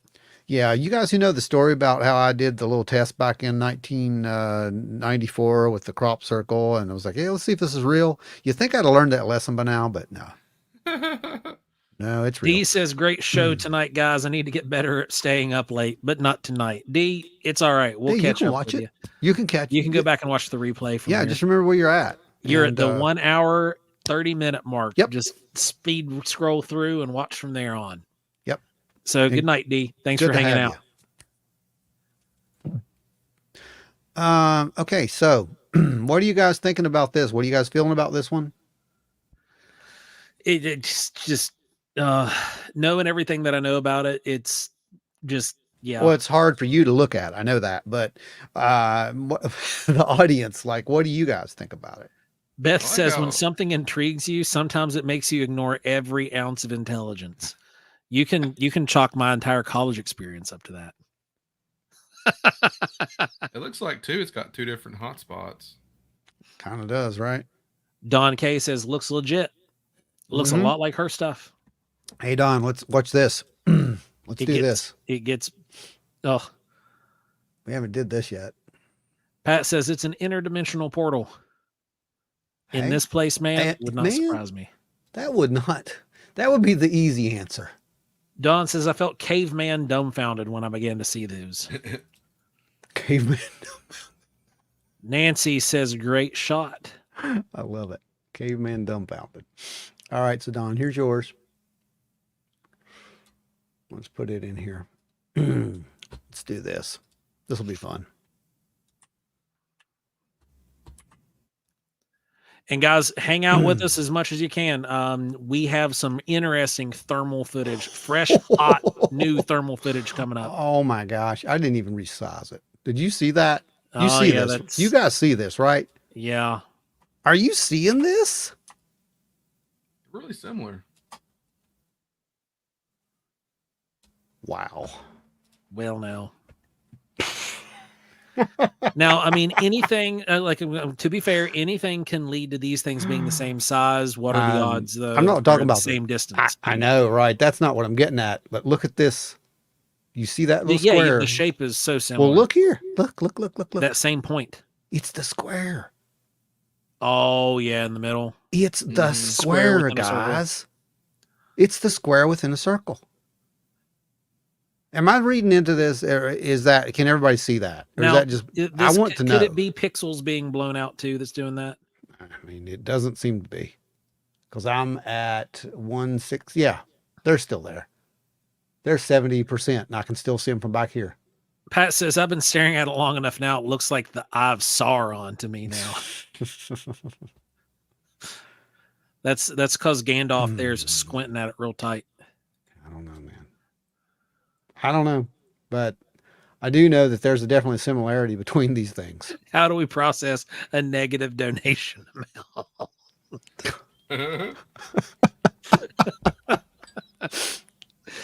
Oh, man. Good one. Mm-hmm. That's awesome. Well, Anita says it's tipped up on the light one, but the square there tipped upward. It does seem that way. Yeah. I bet if you play with the brightness and contrast, you could really see the square on both of them. Adam is saying it's Lord Jupiter. Let's see. Okay, so now I've lined up the squares. I'm going to try to do that. I'm going to line these squares up. Like Beth says, I swear those are little remote control flying alien drones spying on us. Okay, well, you know what? That's what that Don is an thinks. active theory that the federal government is actually leaning into, as well as dozens of other researchers. Oh, that's what Don thinks. At least you thought that at one point because we actually had that conversation. So you're not alone when you come to that because it's really the only thing you can think about when you, yeah, look at when that. you line up that square, man, Gosh, look at that. Oh boy. Yeah, that's some data. There's some data for you that we didn't know about. See, and you guys got to experience that with us. Could it be? Could it be? I don't know. I mean, it does look like there's something in there, though. I don't know. Yeah, you can kind of make out the square edges just a little bit if I do that. Yeah, there we go. And I'm not really taking away anything. You can see it. It's there. That's where the hot spot's at inside that thing. Tony says, "Hell, Sagan, there shall be billions and billions who follow." Oh gosh. Ashely says, "What about when they were seeing orbs on Skinwalker Ranch and creatures were coming out of them? That always stuck with me." Yeah. As it should. Yeah. As it should. Remember my number one commandment, Ashely. Don't follow the orbs. There's a reason for that. Do you really want to be sucked into a parallel dimension, Joe? I mean, think about it before you answer the question, stupid. He has been in a parallel dimension. We talked apparently. Yeah, I know. Twice. Right. Twice. He liked it so much he went back. Yeah, right. But yeah, these are just fantastic. Julie Buck says, "I wonder if they're hot or cold. Has anyone done?" Yes, and you're going to get ready to see some of that here shortly. Not only that, but we've also captured thermal footage. I'm going to show you right now. And this is from 2 years ago and last year. Is that right? Yeah. Yeah. The first one there is from last year. And then that one is 2 years ago. Okay, now, these are moving at like Mach Jesus speeds across the horizon. And the one that occurred 2 years ago, we filmed multiple Did you play it? Because I don't see it. Let me see. I think it's right here. Yep, there it is. Oh, nope, that's the orb thing. That's not that one. It's the double. No, it's not here. Huh? Yeah, it's not here. Oh, man. Tell me that. The one that does the J-hook maneuver. Why is it not there? No idea. It's gone. Men in Black. I swear, you guys. Angie says, Bigfoot eggs. Happy there Easter. There it is. Is that what you're looking for? Oh, no. The J-hook's not on here. Yeah, you're no, right. this is the salt. This is the first side one by I side. showed was the salt. Oh, you did show that. Logan. Okay, I'm sorry. I got J-hook. You're good. We'll see that in a second. Okay. So I'm going to show one final of the photos, and then we're going to move to the video at that point. And this is one, if you came to any of the presentations last year, you got to see this, because this is one that I did. Well, actually, me and Maria did. We were down at the beach, and it was an incredibly dark beach, and just amazing stars. And one night I was like, hey, you want to go down and take the equipment and just, see what happens? Oh, yeah, sure. So basically she rested on the beach while I sit there and talk to the sky. And, shot no, I didn't have my laser. I didn't have my laser. So I ain't gonna lie to you on that one. I forgot about that. I did not take my laser. I was going to take the laser and I didn't.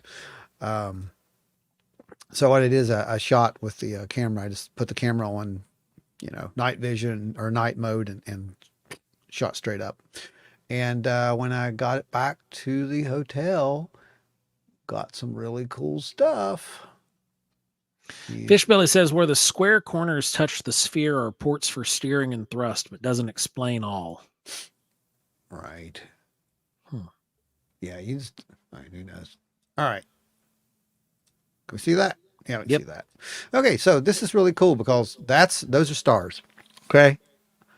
And those are consistent with stars that you should be able to take because, it's on a tripod. The camera's on a tripod. It's doing a time lapse, 30-second time lapse. Those are star trails that you should see. See that little drift? You can kind of see it there. I mean, some of them's got a little, you can see it right there pretty good. However,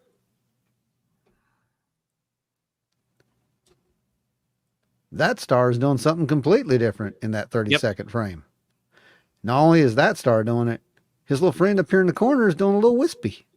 See him up Yep, here? you got that little hook curve in it. There's the little hook. And then down here in the corner, zip, flying off to the side. So, yeah, it was a very interesting night. And we did get the 1.67 frequency out there during this experiment, by the way. So, yeah, I don't know. I'm not sure what to think about that one still, but it's really cool. And it was a really cool experiment to conduct. And I thought Ashely says, well, you know what they say, life's a beach. Yes, it is. Life's a beach and then you fry. Yes, it is. And I have. But yeah, there we go. I toned it down for you. That way you can see it a little better. But yeah. Brandy says, I've seen lots of weird orbs and flying things going towards the moon on North Carolina beaches. Guarantee it. Absolutely guarantee it. See if you can get some shots. I mean, apparently it's pretty easy. You just go out there and just point a camera. That's kind of what I did with that thing, and it worked out. Beth says, all I can think of now when something strange happens here is that huge red orb. Used to be more freaked out about Bigfoot, but not anymore. Men in Black says, we cannot confirm that you were under surveillance that night. Right? That's what I thought too. And it was really cool because that area was just dead. Like there was no cell service on that beach. And it was really cool out there. Don says, sorry to blow the feed up. I was so excited to find like-minded people. I'm open to discuss with experiences. No. I'm happy to learn. Larry is so close. Well, wait till you see the video. That's what it's for. Here in a minute. This is not one of those places where you don't talk. Larry, if you want to go ahead and jump into the deck and we'll hold you off stage for a minute, go ahead and feel free whenever you're ready, brother. I've got his footage somewhere. I got it. Okay, we'll pull that up, push it down here. All right, we got it down here. Not that we can tell, and she's never had any strange experiences with that, Beth. What's that? She asked about the Bigfoot again. Bigfoot? No. Yeah, somebody had asked about the Bigfoot sightings, and yeah. Then again, we have not been up there yet, so true. But that could happen. Just saying. All right, so I'm good. You ready? Yeah. All right, guys. Ladies and gentlemen, executive producer Larry Hose has come to the stage. What's going on, brother? Hey, how y'all doing? How's it going? Doing good, man. Glad to have you back on the show again. So, well, not too much. Walk us through what happened here. And we know that you picked up a therm, and we'll go ahead and fill everybody else in on what you were doing and what you captured.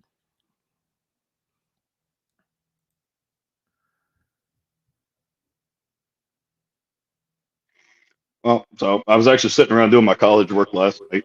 Got kind of bored, so I recently got my Taipan.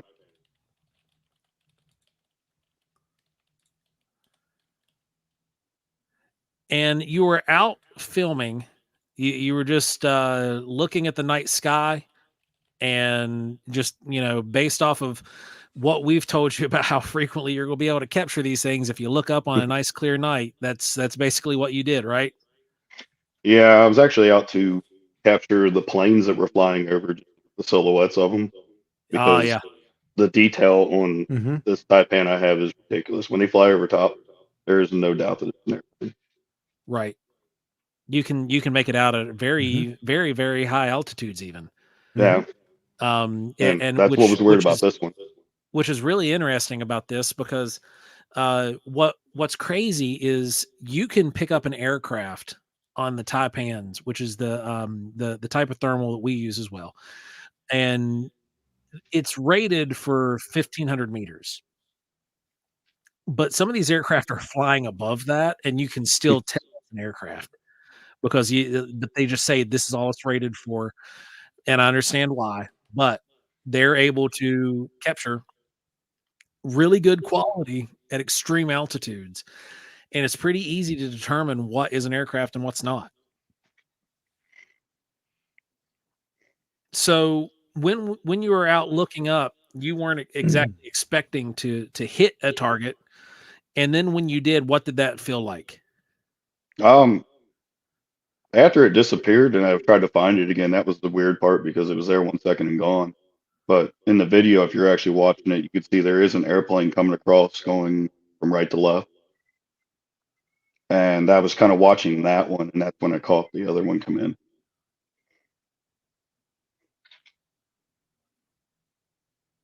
So here is yet again another thermal video that is showing an anomalous target. Now, is that the target? That's the object, right, that you're focused on? Yeah, that's it. A star. Okay. And then it just takes off there at the end. All right. Let's see what we can do. Yeah, because it almost seems like it comes out of nowhere over there, because I had just been looking over there. Which is exactly how they do pop into frame. Like, it's like they literally just, whoop, there they are. And then you see them moving and doing crazy maneuvers. Yeah. And then just as that target right there is a plane. That's a plane? Okay. That one right there is a plane, because I could see its lights and everything. Okay. Mm-hmm. What's going on here? Because right there where I'm at, the huge fly zone, right there with Martinsburg, and then the Potomac River, they follow the rivers.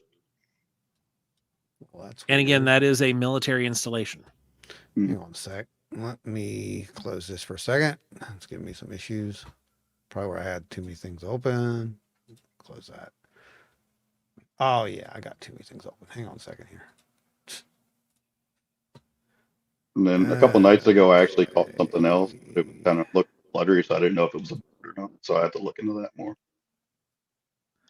Man, the more you use that thing and looking at the sky, the more stuff you're going to capture. That's just, and especially with being that close to a military installation, you'll build up a nice database fast. Oh yeah, you're going to build a very nice database very quickly, and you're going to have various targets, various aircraft that will be able to add to the catalog.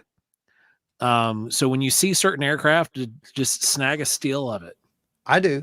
And that way you can hold on to that still, and we can add it to a database. Say, well, here's what this looks like. Here's what this looks like. And here's this. Yep. Yeah, definitely. Yeah, definitely. I do that. I'll make sure that we, I've got several, and it's really helped to where, okay, well, that's a plane. You can definitely tell this is a plane. I'm going to try to throw some effects on here. Okay, there we go. I got it now. We should be able to bring this thing out a little bit more. Pop this back up for you guys. There we go. Can you see it? Everybody good? Yeah. Okay. So I'm going to drop in. I already did it. So let me drop this Lumetri here. Go to basic, and we're going to start messing with the exposure and whatnot, and try to bring this thing out a little bit. So as this is playing, Larry, just kind of walk us through what you're seeing once this starts playing in. So I was following the other aircraft across because I could actually see its approach lights, and they were coming through the trees. So I was trying to see if I could get a profile of it to, again, take stills and build database. And as I was following it across, I happened to see that faint hit, and I immediately pulled down away from my eye to look for the light. Yeah, to try to find directional lights. To try to find directional lights on it, and I couldn't find any. And that's when I snapped back to it, because there should never not have running or approach lights or anything like that on directional lights, especially in an area there. And then this thing just comes in, and it's moving faster than any other plane there was that night. And there was no sound, nothing. Oh, that's weird. I'm just going to go frame by frame. Whoa. Yeah, you see that? Yeah. There's a little bit of it might be me moving too. So yeah, it could be a parallax effect. And I bet that's what I just saw where it went backwards. Oh, yeah, that's the shape. That's parallax. There. That's parallax. Yeah. Yeah, it was a little cold out there. It's shape shifting on us. That's what's happening. We need to get you a monopole. It's shape shifting because of the movement of the thing. Yeah. But at this range and where it's at, you should be able to make out wings. You should be able to make out everything. Yeah. And it's just a dot. And then All right, that let's was, see what we can do. I slipped on the truck. This should be. And then it just takes off there at the end. Let's see what we can do. Okay, here we go. I'm going to zoom in, put it into frame. I'll have to do this manually, I figure, because it's going to be hard to keep that thing into frame. Let's see. Well, first of all, I think what I'll do is I'll do a what's it called? Oh, yeah, that's what it's called. Stabilizer, warp stabilizer. And it'll be doing this for a second, so just bear with it. And then once it's done, we'll be able to have it a little bit more stable. So it'll take a little bit of the wobble out, but it won't be, fully, obviously. Okay, stabilizing. Okay, let's change that. Stabilizer, smooth motion, subspace warp. Yes, we're going to do a subspace warp. That's the kind of stuff you pay for when you support this show. Subspace warp, guys. So let's do this. I put my donations to have you guys do the hard part. There you go. Do the hard part. All right, so let me go back out to 100% now with a subspace warp on it, and see if it's just a little friendlier. Okay. Well, that part is. The funny thing is that direction is exactly where I caught the other signature that didn't have one. There we go. That's what we want, that object right there. I'll come back here. Yeah. Oh.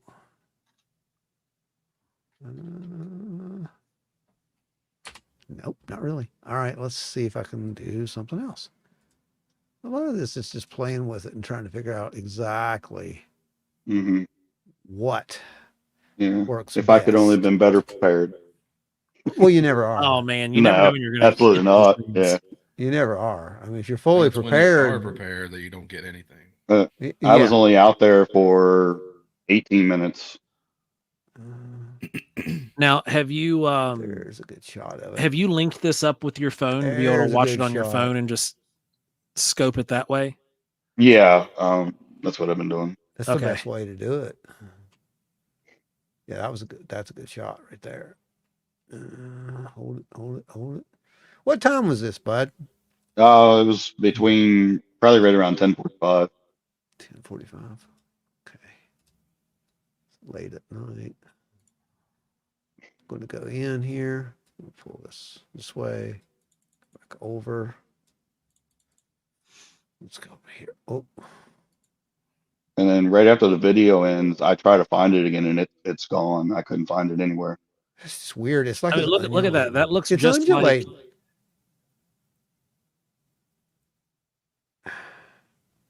It's got that same super dark outline. Yeah, almost like something inside of it. Something. Yeah. I mean that could be a contrast kind of issue with where I just changed the contrast. So well, no, you amplified it with the contrast, but it's there in the original video as well. Yeah, definitely. Like when you watch it on your phone, you can actually see that dark ring around it, like what you can see in the one from Logan. Secret curves. No, don't want to do that. Where is? Okay, pull that back. So, what are your all's take on this, guys? What are you thinking out there? Chime in. Let us know what you think of this thermal. It's it is another one of those instances where it's kind of like first time deployment or second time deployment out in use, and just happened to snag usable data. And right over top of my house. Yeah, and much less you're on your back porch, right? Yeah, I literally walked out my driveway. Yeah. Even better. I need some suggestions from the audience. I need my skeptics out there to chime in too. Pat, where you at? Yeah, Pat. You always help me out with these things. Jen says, reminds me a lot of what we saw at Logan. Yes, it really does. It's obviously Ada Cox says, amazing video, Larry. Adam. Tommy says it's something. I like it. It's something. Yeah, it's something. I don't know what. Adam Good says, I would love to have one of these. Well, buddy, you're going to be able to play with ours whenever you. Well, we'll get out. You might need to rephrase it. You can wear it out. Yeah, it's Adam. I don't know why you just said that. Whoa. Moore asked, was this visible to the naked eye or just on the therm? Just on the therm. Stabilization right here. At least with all the other aircraft that was flying around, I can see their direction. Hang on a second, guys. Pat says, play it again for me, please. Ron's trying to stabilize it out and get it ready. Hang on a second. Speed duration. I'm going to take our speed down. 40%. Yes, Brandy. This was also in Berkeley County, West Virginia. All right, I'm going to take the speed down on this one little clip at 40%. I saw something that looks a little different right here.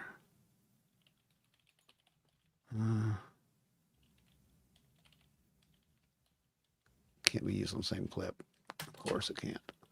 Well, Tommy says on thermal, was it hot or cold? He is using it in white hot mode. White hot. It is hot. That is a very, very hot object in comparison to the atmosphere around it. I can't slow it. Oh, because the warp stabilizer's on. Okay, hang on a second.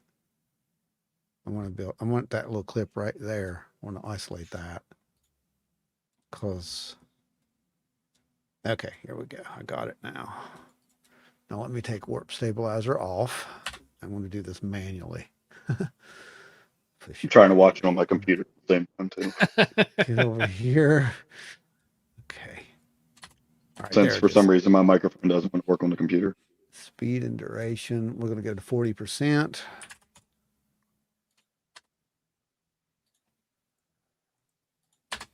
That looks like a bird.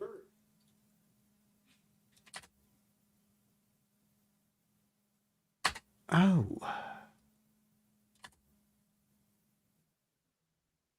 Kinda.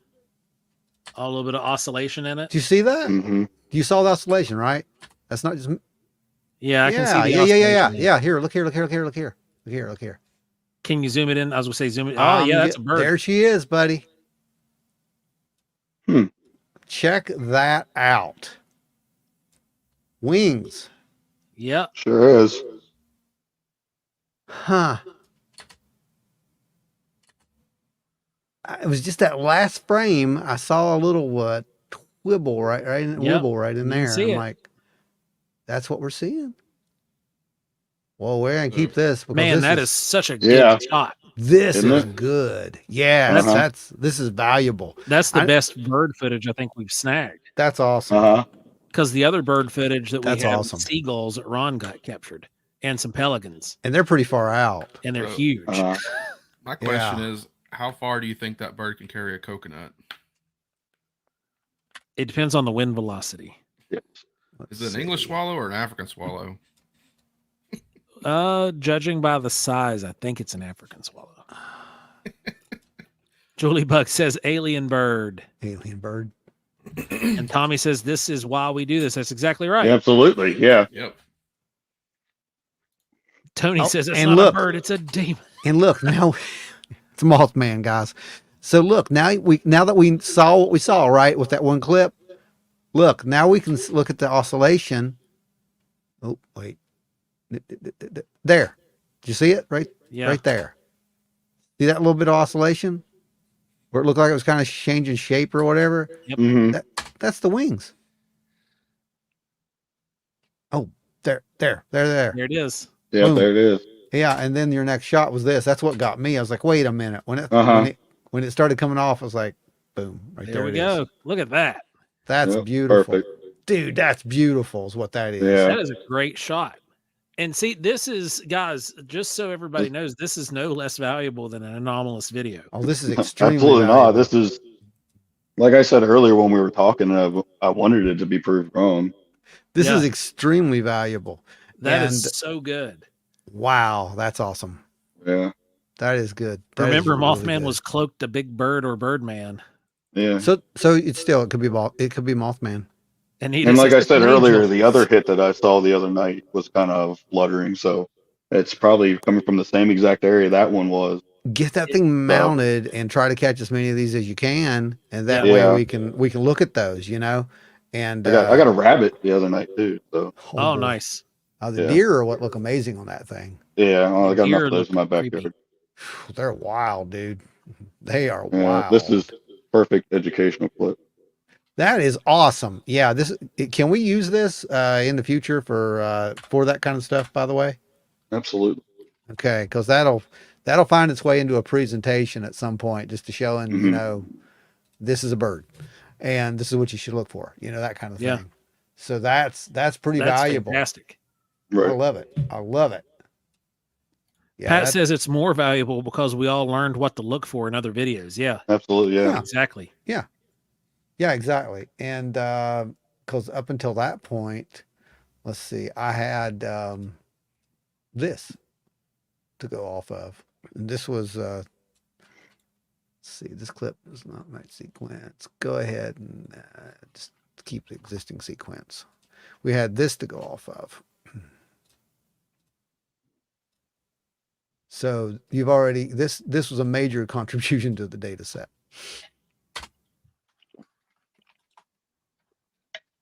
That's what we had to go off of for bird.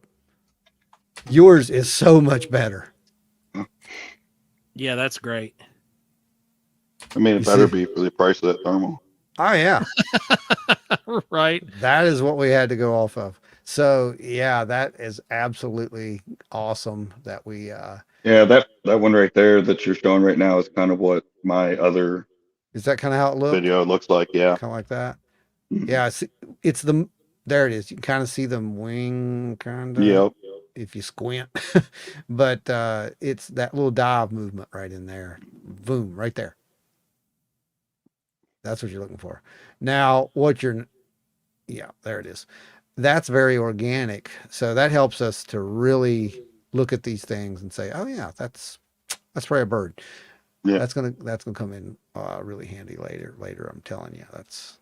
I know there's a lot of people like, oh, boo, it's disappointing. You just showed a bird. That was lame. No. You know, sometimes that's what it is. Mm-hmm. Yeah, with the frame rate, it makes it look real globby. Mm-hmm. It's a Taipan TM25 384. Great little units. Just great little units. I'll let you guys see. This is a pretty cool video right here. I don't know that I've showed this before. I don't think we've ever seen this before. So I'll let you guys see it. And this is a quiz time. Who's ready for a quiz? You guys been paying attention up to now. Here we go. Quiz time. What are we seeing? Can you see it? What happened to Joe? No, he's gone. All right. Anyway, here we go. Watch off to the right on the screen, and you're gonna see this come into frame. And the really bright thing off to the left is the full moon, by the way. Okay.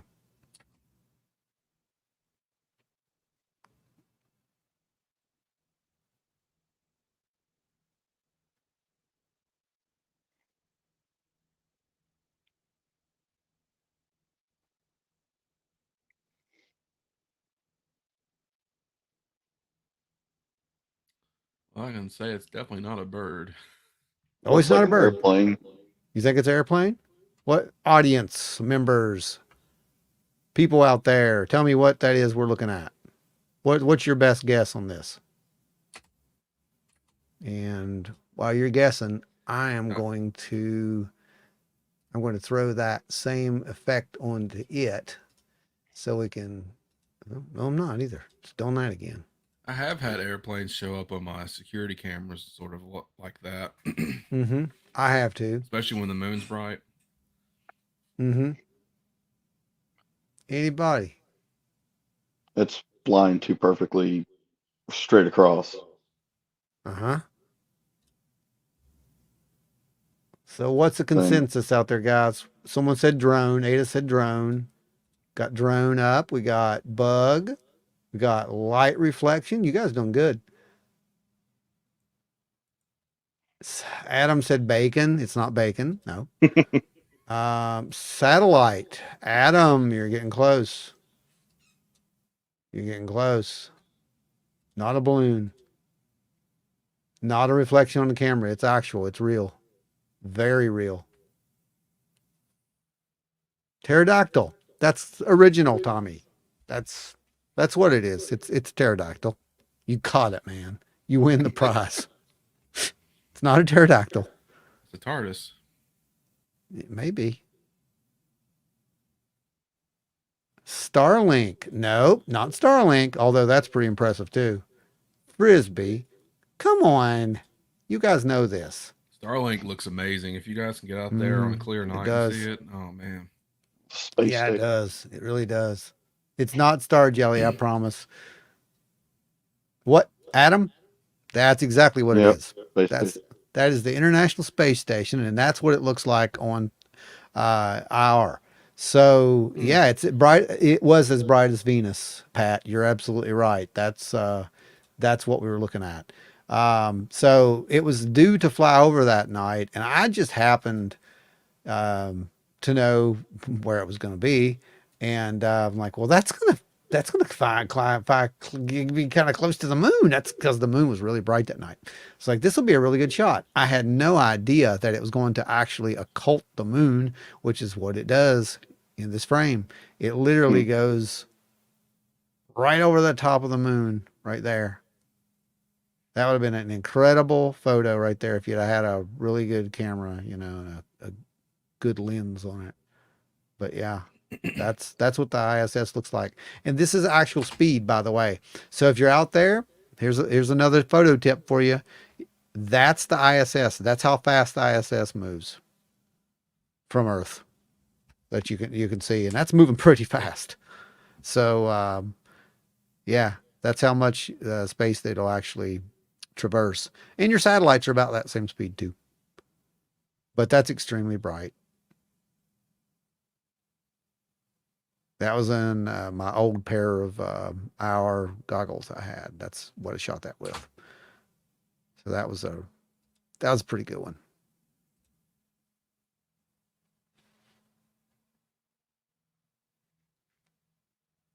Late again? Look at you. If this was my job, I'd be fired. Oh, that's hilarious. Oh, you guys make my weekend better. Thank you so much, Lana. You guys make our week better. Really, you do. I'm not even kidding. It's just fantastic to come on here and be able to do this. And Lana, you don't know this because you just got here. You're tardy to the class, but we're not going to write you up or anything. We're going to actually be doing these photo analysis type things once a month. By popular demand now. So if you guys have anything you want us to look at, send it, and we'll put it into the queue, and we'll be looking at them. I've got a couple here. Actually, I've got a few for next time that I'm going to save. What, Beth got kicked off. You shouldn't have looked at that, I guess. See, that's what happened. What? Caught an orb on the game cam. When? Tonight? Seriously? That's awesome. That is awesome. Yeah, that's really awesome. Terri, good night, Terri. Thank you for coming, and we'll see you here next time. Make sure you're here. I don't know what it's going to be yet. We have no clue, but it'll be a lot of fun. I promise you that. No, a few days ago, she said. So a few days ago.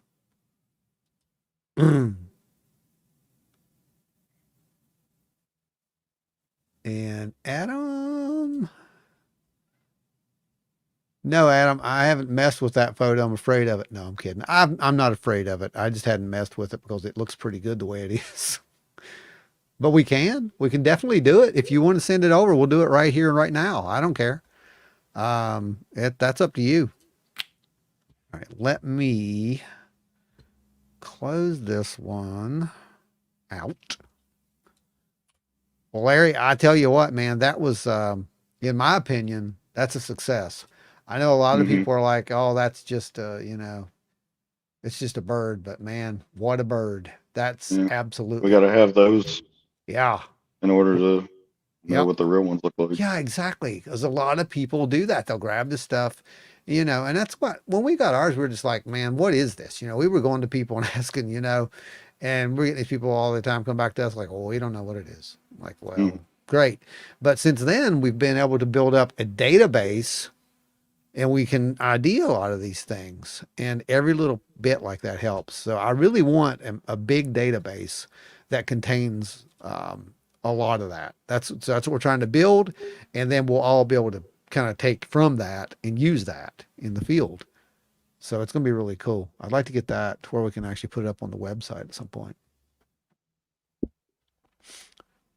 Let's see. I believe that is a good idea for a show. Which one? Oh, you mean the photo thing? More? I'm not sure. Y'all want the short? What? Y'all want the short iPhone video of the UFO and the photos? Well, sure.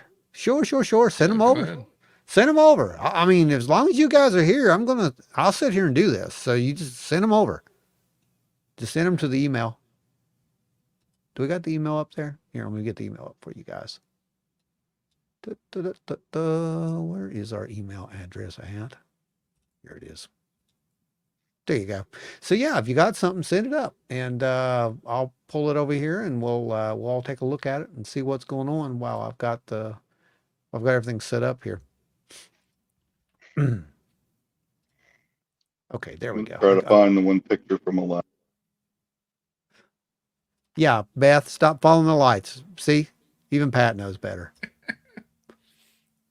I have a question in relation to orbs, etc. Do any of you have any experience or info about plasma blobs, for lack of a better word, anomalous green glowing blob, not round like an orb, but that manifest and move? Well, that's typically that. I mean, Lana, honestly, that's what we've been looking at, and they're really orbs. Hang on a sec. I'm going to open this back up because people are sending some stuff anyway. So I'll go back and pull one of these up for you and let you see what we're talking about. That way you don't have to go back and rewatch it, the whole thing. Let's see. Let me find one. Let's do this one here. And let's do this. Yeah, that one there. And let's do Orb D. I'll get this one here. And this one here. Yeah, that works. All right. Okay, so let me zoom in. So these are orbs in the purest sense of the word, but they don't have an actual defined roundness to them. I think that's one of the big things a lot of people think about. When we say orbs, we're not talking about, like your basic dust orb type things. We're talking about glowing, self-illuminated objects. It's usually spherical, but they can have like a plasma look to them. And I think we kind of proved that tonight, right, guys? That there's like a plasma look going on with these things. So let's see. Okay, here you go. Here's one. And look at this, Lana. We'll let you see this real quick. This is one of the ones that we have. It's orange. We can also see that there's a shape here and a shape over here that's kind of a geometrical pattern. And if we look at it really, really good and really close, we're also going to see a little bit more to it. There's not only that, but there's actually almost a geometry to these things. There's a little bit of a square going on right there in the middle of that shape. And yeah, there you go. That's a good example. You can see the square in there on that side. And that's not pixelization. We've already played with this tonight too. Not save that one. Here's another good example on top. That is a bluish type orb. This is mist or something, plasma. We don't even know coming off of this thing. Like if I was going to do art for like a magic attack, that's exactly what it would look like. Really? And here's another good orb type, typical shape that you're going to get. there's that roundness kind of a definition, but there's this geometry in the center again, which looks like a cube. There looks like a cube within a sphere, which is what some of these UAPs have been described as for a while now, actually. And here's one distance from Wineberry. This is another one of my favorite ones. And look, we're going to see the same geometry inside this sphere of plasma or whatever. We can see the little jutting right here that's sticking out the side, and that looks to be a 90-degree angle. Again, this is not just pixelization. That's geometry that's actually there somehow. We don't know how. I couldn't even tell you or begin to tell you how. How is it oriented? How does it know that it's oriented to the camera to where it looks like this? These are the mysteries, that I want to know. Like, how does that make sense? It doesn't. But they're not always round, though. There's a lot of kind of a wispiness to them, if that makes sense. More. We are going to do that. We're actually going to do this once a month. So when we get more photos, we'll be bringing them in. Let's see. What? I'll send a picture over. Okay. Like the first monkey shot into space, Beth's going to catch these orbs with her bare hands. With her bare hands. There's Ashely. Yeah. So seen the couple. Yeah. Absolutely. And, and a good little, write up on what they are, and we'll throw those in there on the next show. Yeah, you can also remain anonymous if you don't want anybody to know. Yeah, absolutely. You don't have to say anything. In fact, the ghost photo that we showed tonight, the owners don't want anything to do with it. So we kept that quiet. Men in Black are here harassing us again. Look, very entertaining. The big brain primates were so far off the mark tonight, except for the bird, of course. The bird. Yeah, I like that.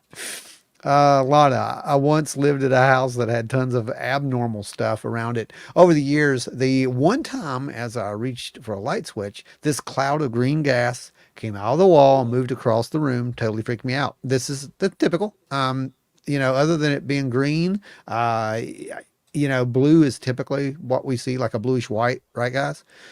Something to that nature. But yeah, green does happen. Absolutely happens. What they are, I couldn't tell you.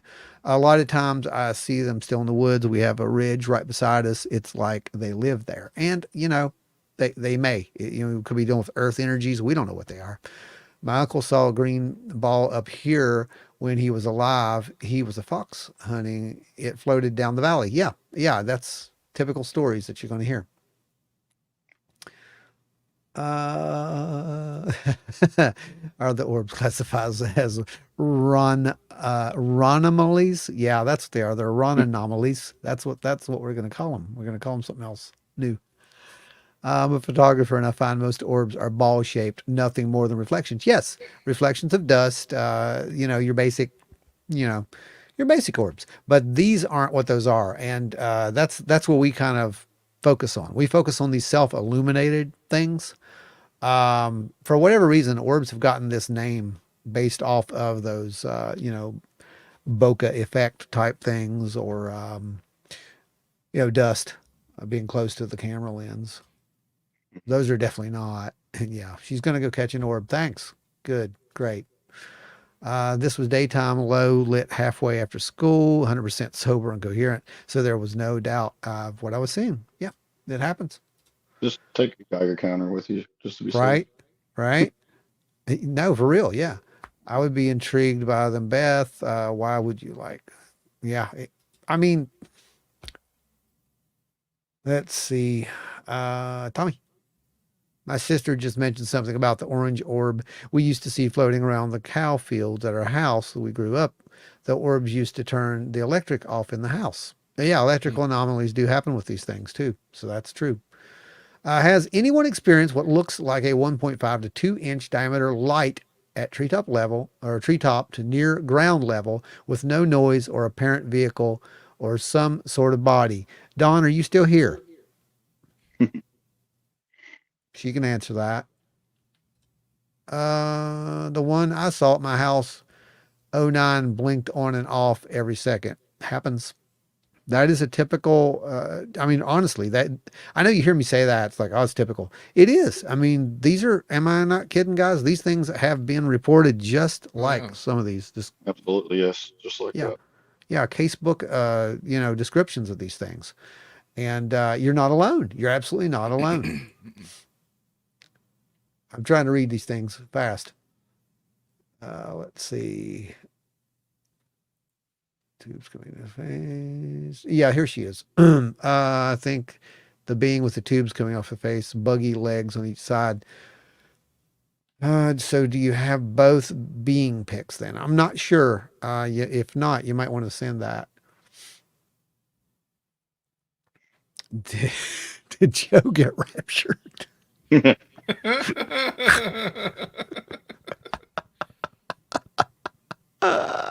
The bird threw him over the edge. Can't come back. That's He's it. in between dimensions right now. He's in between dimensions. Anyone else experienced this? Oh, and they stopped clocks from working. Okay, yeah. Has anybody experienced that? I see what you're saying. Also, electronics in the house went berserk when they were here. So yeah, there you go. Yep, Joe slipped to the next dimension. You're right. Okay, hunting. Okay, Anita's hunting us some videos, guys. So we're gonna try to get some of those on here for you.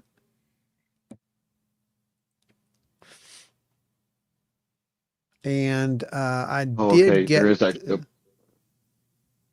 to see some spheres come out of the bigger craft, and they favored the tree lines a lot. And we do hear a lot of them hugging the tree lines. That's common. Very common. Tree level height to just below or right above the ground, like the one we had there at Wineberry, that red one.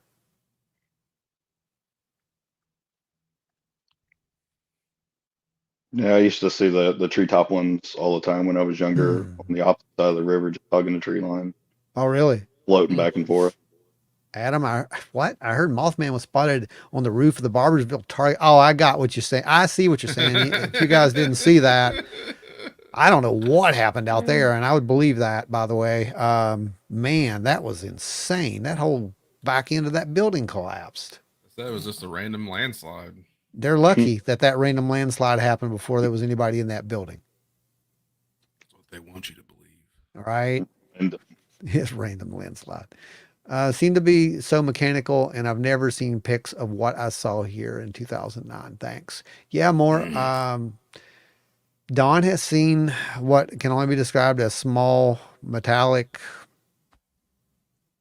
well, drones, sort of like not drones in our respect, but drones, like little orbs, little metal orbs out there near her property line, and they're responsible for some of the sightings.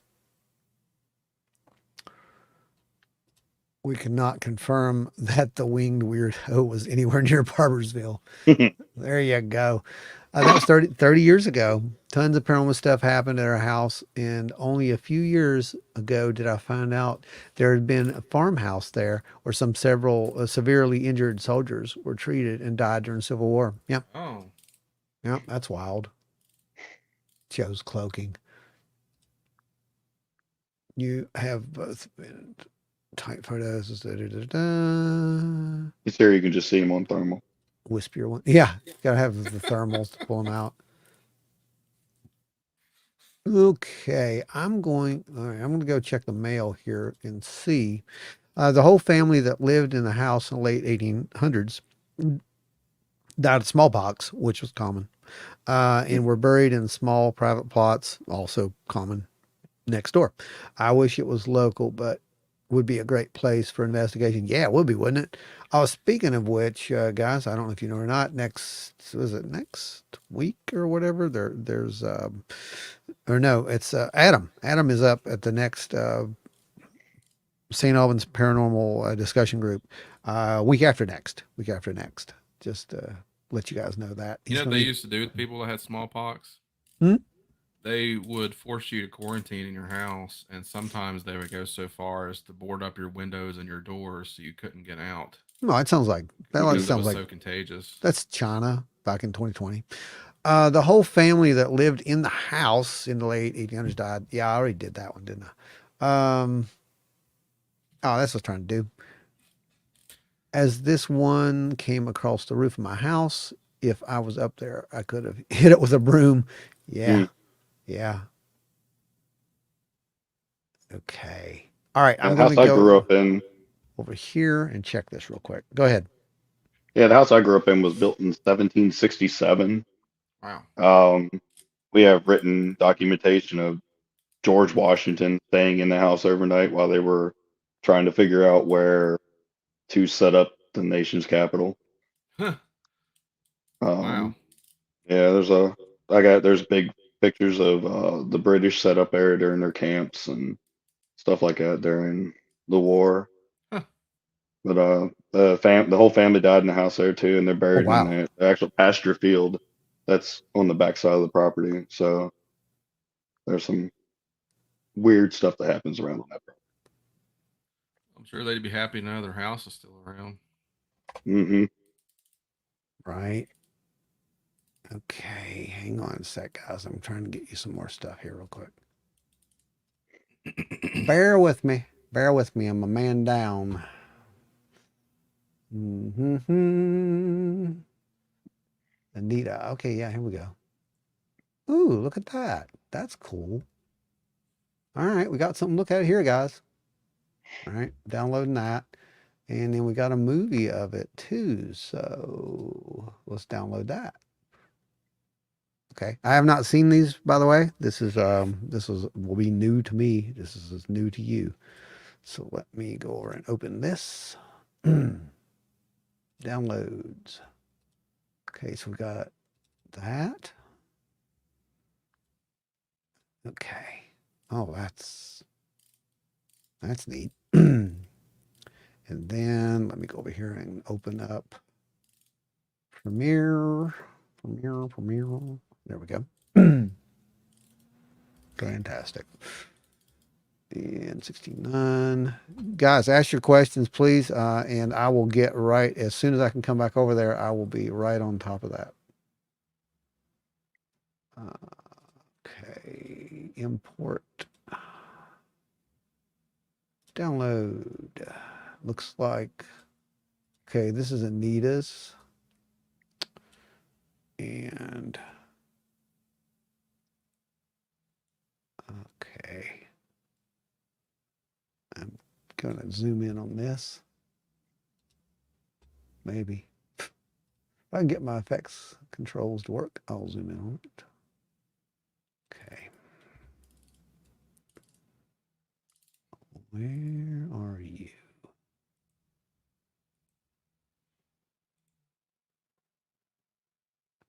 Okay, I'm looking at the video here and I can't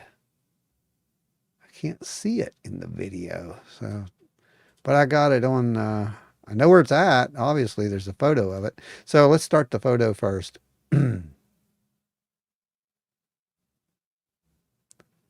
let's do the photo. Did we lose Larry? Everybody's falling into the abyss tonight, guys. Just letting you know. So you want to probably be really careful out there. Apparently black holes are opening up all around the world. And you know, Are we getting Men in Black? I think that's what's happening, Brandon. We're probably next. Okay. Can you guys see that? Uh-huh. Okay. That little dot there in the sky. All right. Okay. That's an interesting, this is, okay. So typically when you take a shot of something against the blue, right? If you take a shot of something against blue, like the blue sky, you're going to get that halo-y kind of effect around it. It's to do with contrast is what it is, but it's typically just the shape of the object itself. Mm-hmm. Does that look like that's the shape of the object though to you? No. No. No, it doesn't. There's actually an outer rim here, which makes it look almost oblong shaped rather than just a circle. Yeah, I mean, kind of like egg shape. Yeah. Yeah. Yeah. One might even call that a tic tac. One might call it a tic tac. I don't know. I'm just saying one might. Not saying I did. Let's see what we can do with this little guy. Well, I can't see my cursor because it's white. That's helpful. I gotta guess. Okay, here it is. Bingo, got it. All right, let's see if we can bring out a little detail on this thing.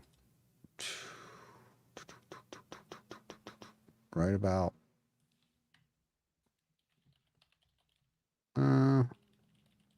Not really. I really can't bring out much on that, Brandon. It's just, there we go. That helped it a little bit. See the shape of it, almost like a Saturn-y looking shape to it, or a reflection in the middle of like you said, like a oblong of some sort. Mm-hmm. That's wild. Yeah. Yeah, that's cool. Kind of football shape too. A little bit. Yeah, like football. Yeah, that's wild.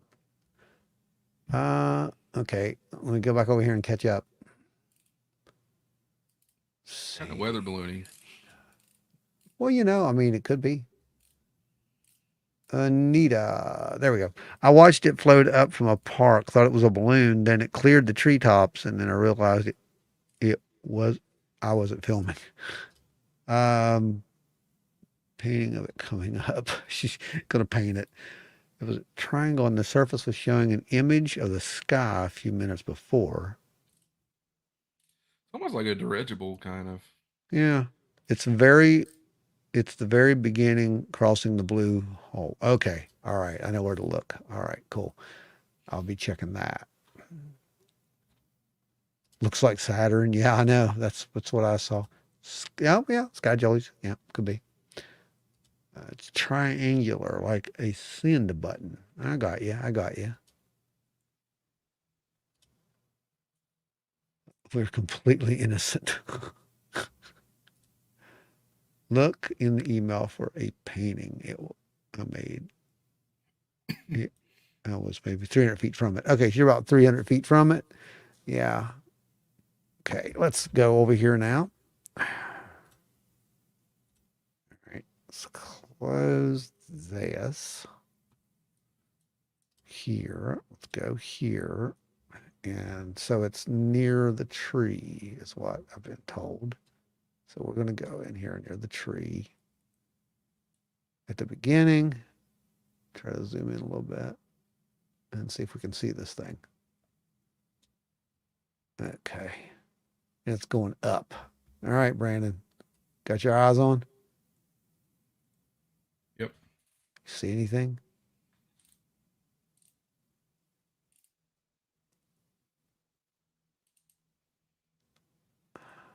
Oh, there it is. I do see it. I got it. It comes out of that cloud. That did not come from, that's not a balloon. That did not come from the ground. That's cloud level, whatever that is. Can't see it on whatever screen you've got it on. Can you see it? Oh, you can't see it?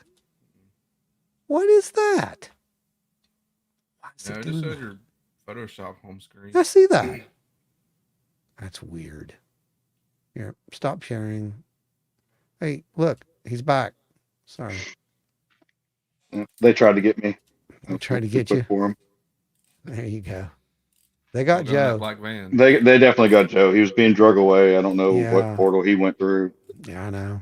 I don't know. Hopefully we'll see him again. All right, so let's go in here at 100%. All right, here we go. I got it isolated. Let's see if I can get this to cooperate this time. Yes, I can. Okay, good. Let's see if we can bring this out just a little bit and get some basic correction on it. And yeah, here we go. A little bit of that. And a little bit of that. Y'all can see that, right? Mm-hmm. You see the little dot looking thing?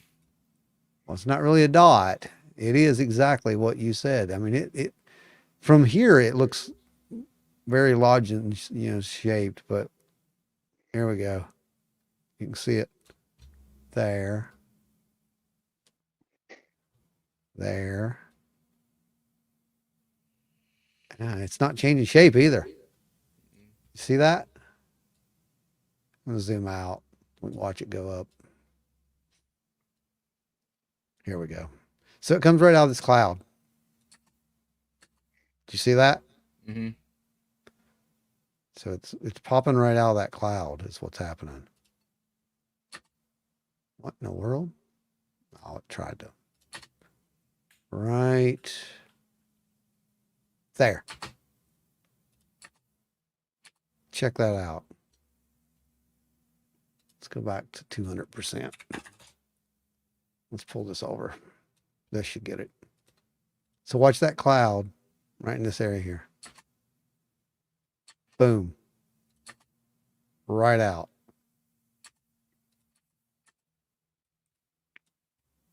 Yeah, that's wild.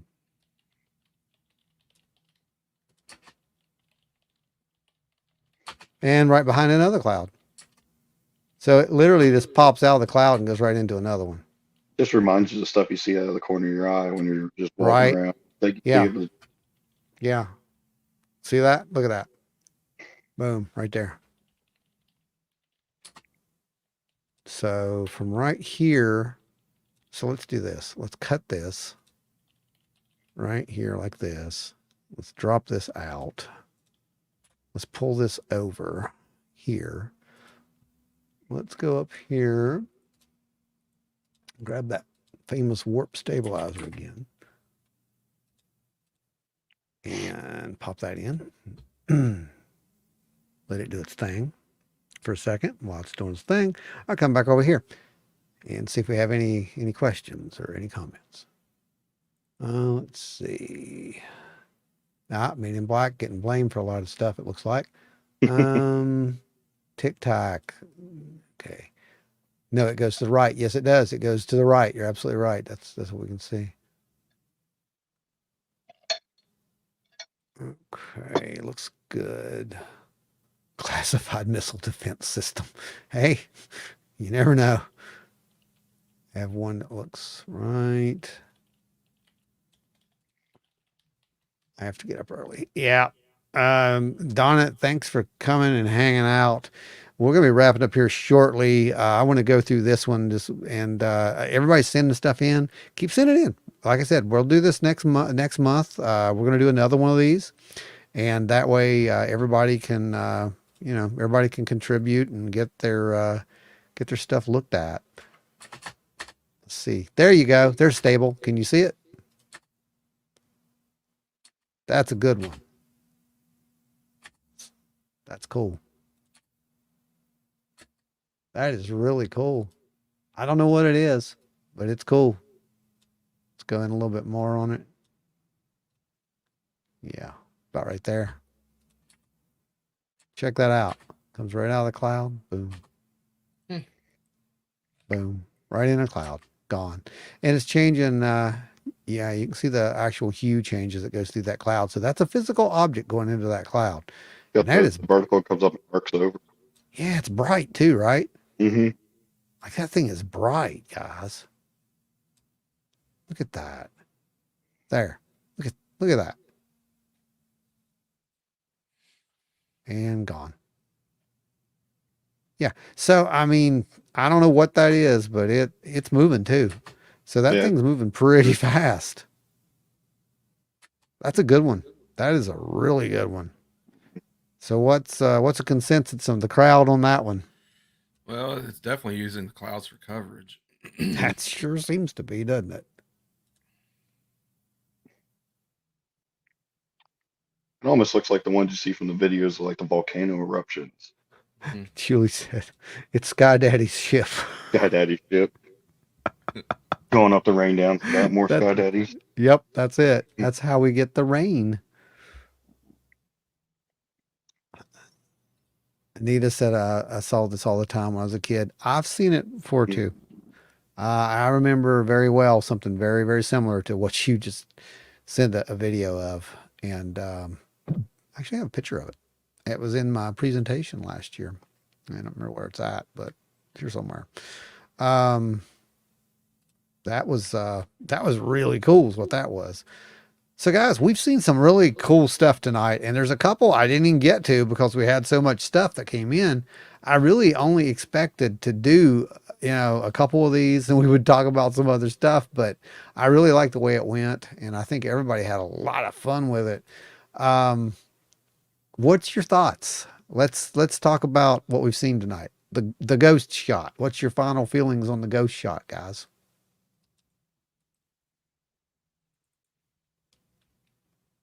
Well, from what I saw, I honestly think there's some type of artifact there. Can't. It really looks like a person standing there. It really does. It really does. Brandon, what's your thinkings on it? What are you thinking? Well, from playing around with it in Photoshop, I can tell you it's not a reflection. Yeah. It's not like glare off the window, because those old windows don't put off glares like that. Right. I don't think it's the curtain causing pareidolia either. We know it's not the tree causing it either, because you can see the tree in the image. So to me, I think we probably have something actually genuine on there. Yeah. I've got a bonus here for you guys. And I'm going to pull this out here for everybody who stayed late. It was a long show. This was a fun one though. I love it. This is a great one. This is, like I said, this is what we wanted to do. We always wanted to have something where we could interact with people and, just have fun with it. Let's see. I'm going to share this and let you guys see it. The ones who managed to come to some of the presentations last year have seen this, but for those who haven't, I will let you see it for the first time, apparently. Share screen, because this is the only place it was ever really shown, I think. Okay. So you just saw Anita showed the craft moving between the clouds. So yeah, that happened, and I got a shot of it.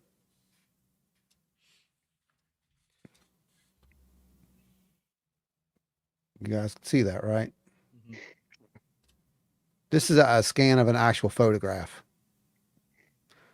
So that is, I'm just kind of taking up some of the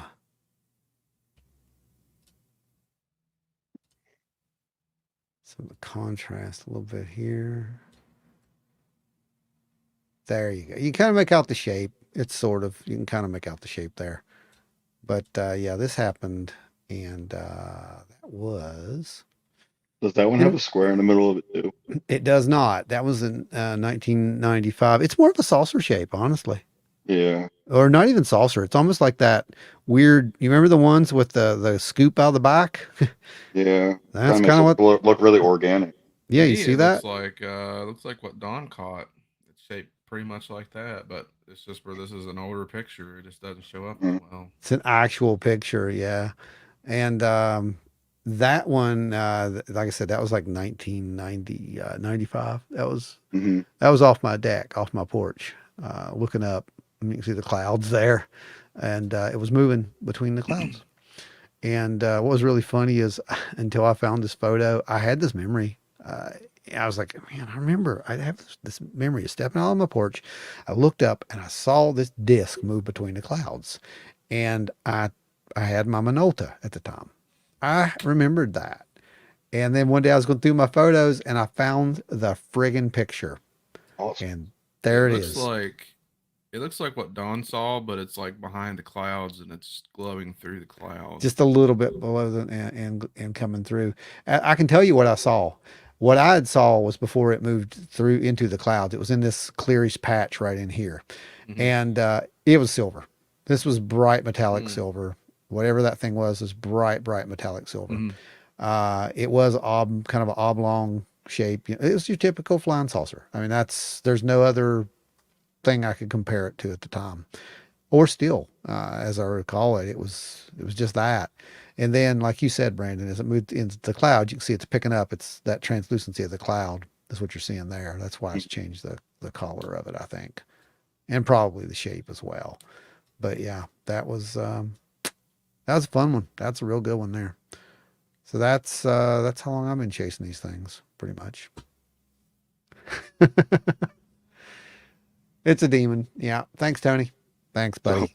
I can always count on you to give us the answer that we need. It may not be the answer we want, but it's the answer we need. All right, let me check. Let's see. So yeah, guys, apparently it's pretty common. You guys have seen these orbs. Everybody else is seeing them out there. So don't be afraid. Just don't, like I said, don't go over and try to touch them. I'm going to have to get out and catch more of the Berkeley County ones now. Right. Julie, looks like what they seen on Skinwalker Ranch. Yeah. This Ron anomaly is a weather balloon. It could be. Manta ray UFO. Yeah, it kind of has that look, that old classic, scooped back in look if you're looking on it like that. But I don't know. Like I said, that was a weird time. And one day, hopefully, I'll actually write the book and you guys can